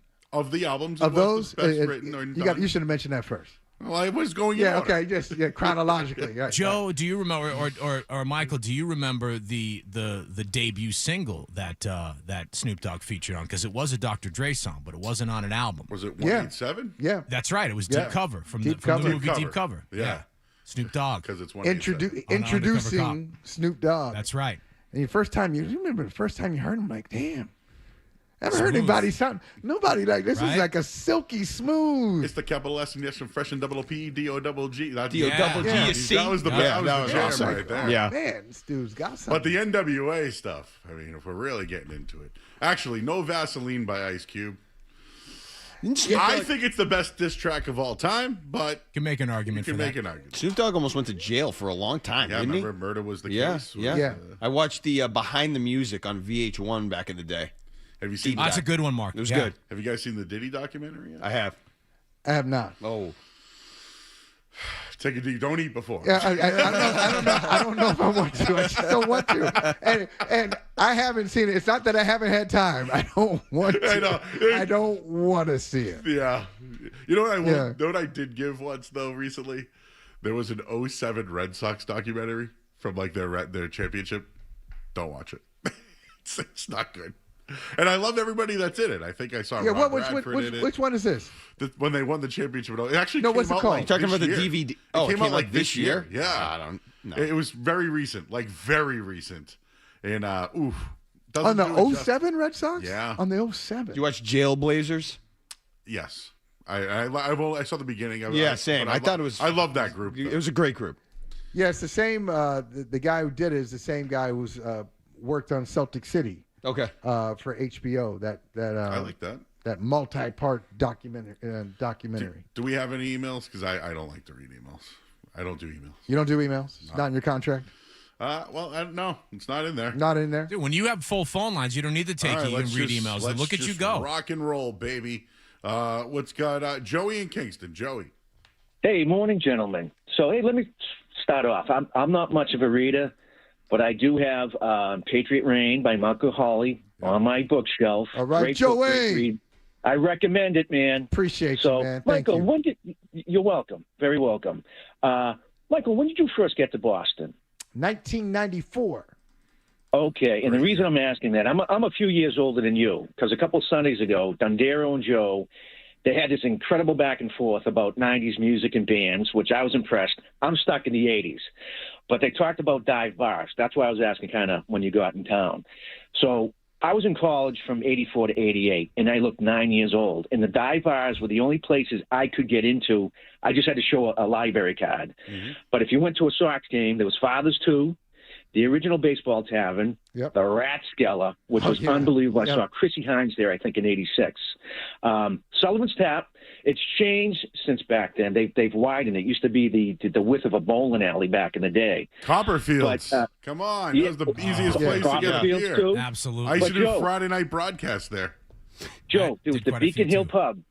Joe, there was the Beacon Hill Pub. Yeah. You fell out the door. You were at Buzzy's Roast Beef. Buzzy's. They had best late night drunk food, chicken wings. You'd always see Lenny Clark there, Steve Sweeney, but you mentioned breakfast places, and this is a place that closed in '93. It was in Quincy, and it's going to lead to an In-N-Out question. Eddie's Diner in Quincy. It was open 24 hours, so you could get breakfast at any time. For me, late night, 3 a.m., it usually was California cheeseburgers, but this is where the In-N-Out is. I would get large cut, greasy fries and dip it into the gravy. You In-N-Out and dip in French fries into gravy. Poutine. If you got to go to Portland, Maine, it's called duck fat. It'll blow your mind. And I would say I'm in, okay, with a condition, Dundero. Here's a condition. It depends on the fry. Now, the fry that he just described, yeah, you got to dip that in some gravy. But let's say you have some thin-cut fries. They're hot, and you got a little truffle on there. Now, I'm not messing around with any gravy on that. But if the thicker the fry, then the more you can dip in the gravy. The thinner the fry, that is a no-dip zone, and maybe some ketchup or some spicy ketchup, but no gravy. So that's my caveat. I'm comfortable raw dogging the fries, and if there is a dipping situation, it's ketchup for me. I'm not messing around. All right. Mark is in Medford. Mark? Hey, Joe, before I get to my Bruins comment, if you're looking for a good neighborhood breakfast joint, if you're ever in Medford, it's directly across the street from my house on Spring Street. It's called Classic Cafe. I know. They have a dish in there on the menu. Mm-hmm. It's 2 eggs, 2 giant pieces of bacon, 2 sausage links, a slab of ham, corned beef hash, and home fried potatoes for like $20, and it's out of this freaking world. Yep, I've been there. So now to my Bruins. I was, let's see, Ryan Johnson, he stole my thunder a little bit. To regards to the first caller of the day that said the Sabres are going to take down the Bruins, I want whatever he's smoking. Because if the Sabres think they can play a 7-game series against the Bruins in that manner, then advantage Bruins, and the series won't go 7 games. Thanks, Mark. Sure. They look in control. I'm still on the breakfast. Yeah. Corned beef hash, I love it out of a can. Yeah. Just to throw that out there to everybody. So you're thinking about the place right across the street from his house, Yes. right? That's what you're thinking about. Yes, but corned beef hash has to be out of a can, and I need it smashed and crispy. So if it's out of a can, all right, so what's special about it? I mean, you could do it like I don't want anything that I can, if I'm going to go out for breakfast, if I can do it myself, and I'm no great cook, if I can do it myself, like why am I here? Do you like corned beef hash? Yeah, I do, but not out of a can. But do you like it when it's a little cold? I feel like it's like an Irish cold. Like you like it cold? No, I don't. No. I like it out of a can. That's why, so it can be. Got it. Yeah. When they make it homemade, it's got that. It's a little, I don't know, it tastes cold sometimes. I don't know, maybe it's just where I'm going. Yeah, I think you're going to these places. They don't heat it up right. Jimmy's and Rozzy. Jimmy. Hey, what's going on, guys? Well, there was a place years ago here in Roseau called Durners, but that's long gone. Oh, Durners was so good, open till 3 Yes, it was, indeed. Yes. No question about that situation being what it is. Very good. Right in Rozzy Square. Indeed. The craziness continues in our world, and God knows what will happen next regarding that and all kinds of elements. Celtics gagged. The Bruins, hopefully they'll be able to bounce back again, and the Celtics, hopefully they'll learn from their miscues. And with 26% shooting, that doesn't help at all. Not good. It's a good laugh there, Dan. What a laugh. You remember, I was trying to... Evil laugh. Trying to think of this place. There's a place in Kenmore Square, because you talk about these places that are open late. It's hard to find a good place that's open at like 2. This place was open, now maybe I'm romanticizing, but I think it was open like 2, 3 in the morning. Kenmore Square is not there anymore, because Kenmore Square has changed. There was like a record store like 2 or 3 doors down. To the right, to the left, there was a place called Angora Pizza. Remember this? Oh, yeah. But right between the record store and Angora Pizza, there was this kind of like a... No. I was going to say, you're not thinking of Cornwalls. No, not Cornwalls. It was on the other... Because Cornwalls on the other side of the street, other side of Common. But this place, and I can't remember the name of it, open late, kind of going to like a lower level... Let me give you one that I remember the name of that I miss dearly. Maybe. I believe this was this was the best of all of the dive bars in Boston for that era. was on Haviland Street off of Mass Ave, 5-minute walk from Fenway.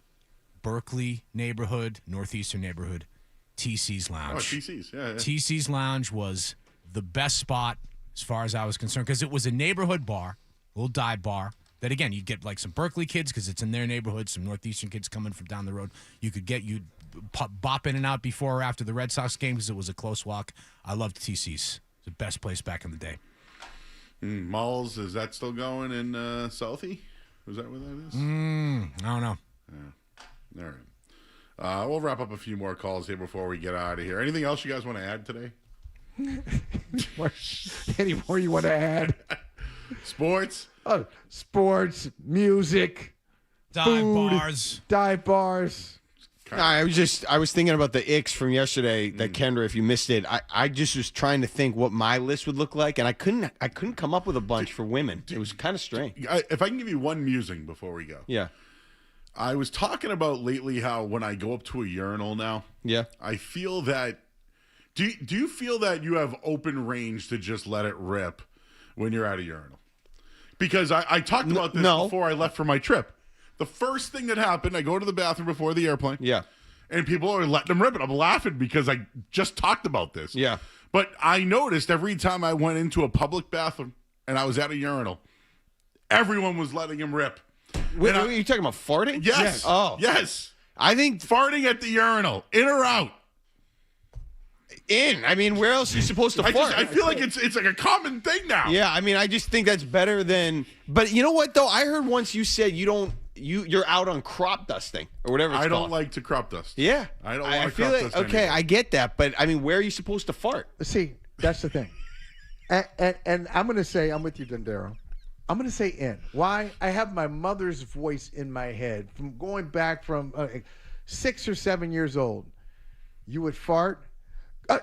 Go to the bathroom. Right, that's what I was thinking. Okay, so, all right. So you're not saying that this is biological. This happens. You're not saying don't fart because I'm a human being. You know what's going to happen. What you're saying, Mom, is there's a place for that. And the place is the bathroom. So if you can't do it in the bathroom. That's right. Wait, I would actually think you were weirder if you went into the stall just to fart. Right. And it came out of the stall. Right. What was that? I'm going to look for that now. What's up with this guy? Yeah. Oh, that's what you just went in there to do that? Yeah.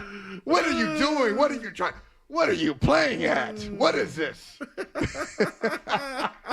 That's right. Anyways, you're going to hear it now. You're going to hear every time you go into a urinal now. Hey. People are going to be letting them rip. You got to do what you got to do. That's right. So it's open game. You've come to the right place.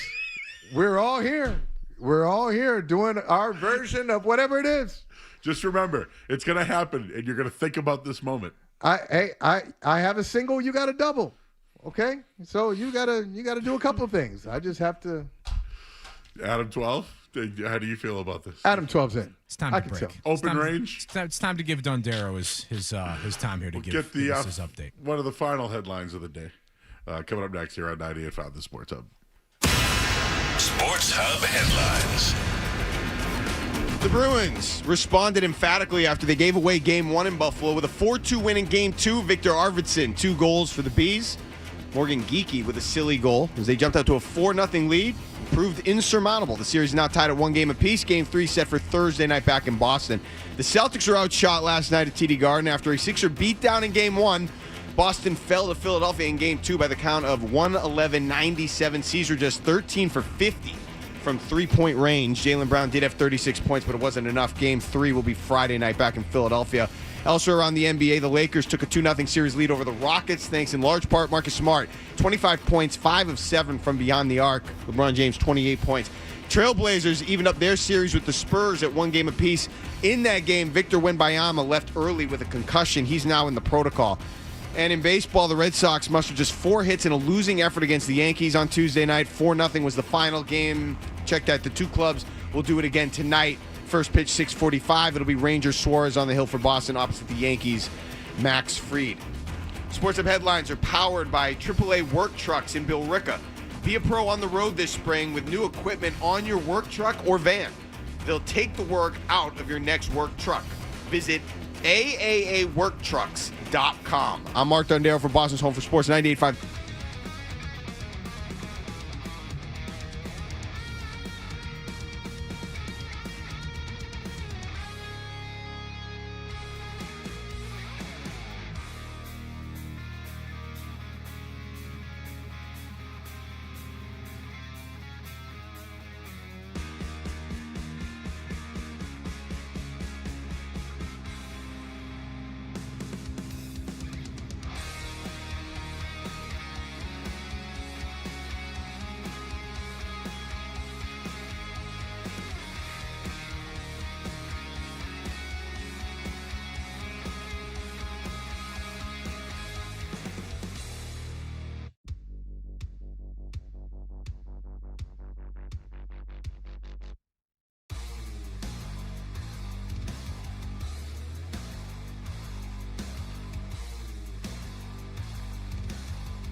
their next run. They'll score a run against Schlittler. So, what inning?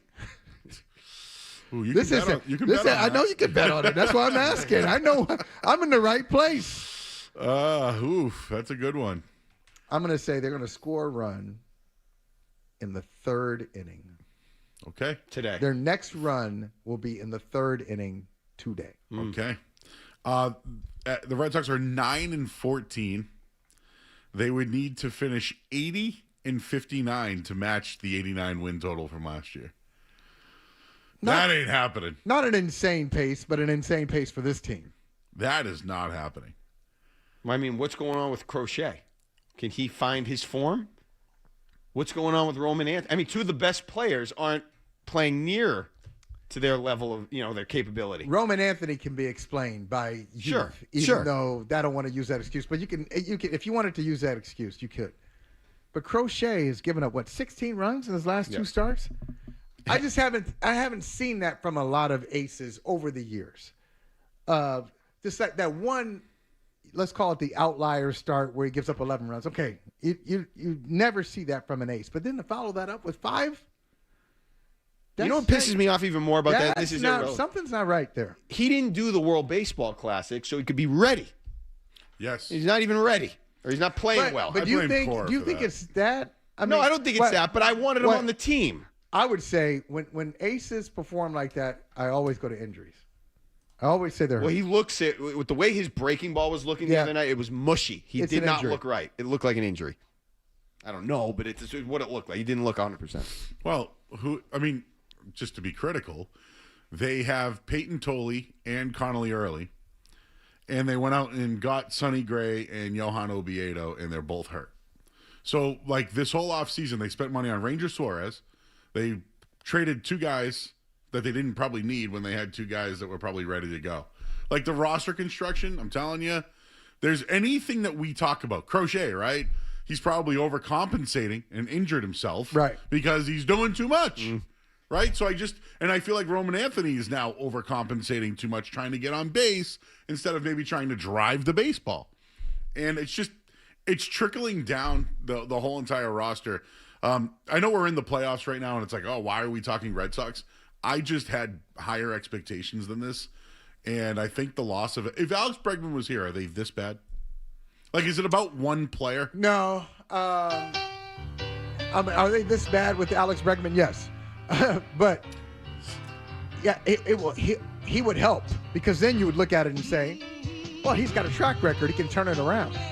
You look at the track record of the Red Sox. These Red Sox, who are you looking at saying, I can't wait until that guy gets going? Roman Anthony, there's no track record. It's more hope than track record, right? Trevor Story, I think they'd be a little better. Some better at bats, somebody to hold them accountable. But yeah, the roster's just not good enough. Not deep enough. All right, guys, what's for breakfast? Or should we just take it to lunch right now? Should we have a big breakfast, maybe a brunch? Ooh, a nice little little combination. I've never done a cream cheese bagel with bacon, egg, and cheese. You guys have done that? With cream cheese on it? I haven't done that. I've done Me that. either. I heard Ryan talking about that. I might have to try that at some point. All right, we got to get out of here. Dundero, thank you. Michael Hawley, excellent job. I will see you in a couple days. I'll see you on Friday. Adam 12, thank you. Ryan Beaton, Nick Gemelli. Absolutely. Great work today, gentlemen. Thank you. Yes. We have Phil Perry and Tim McCone next. Is that what we have? Or am I wrong? We'll see. We'll find out. You'll have to stay tuned. Good luck keeping track. I'll be back here tomorrow at 6 a.m. Talk to you guys then.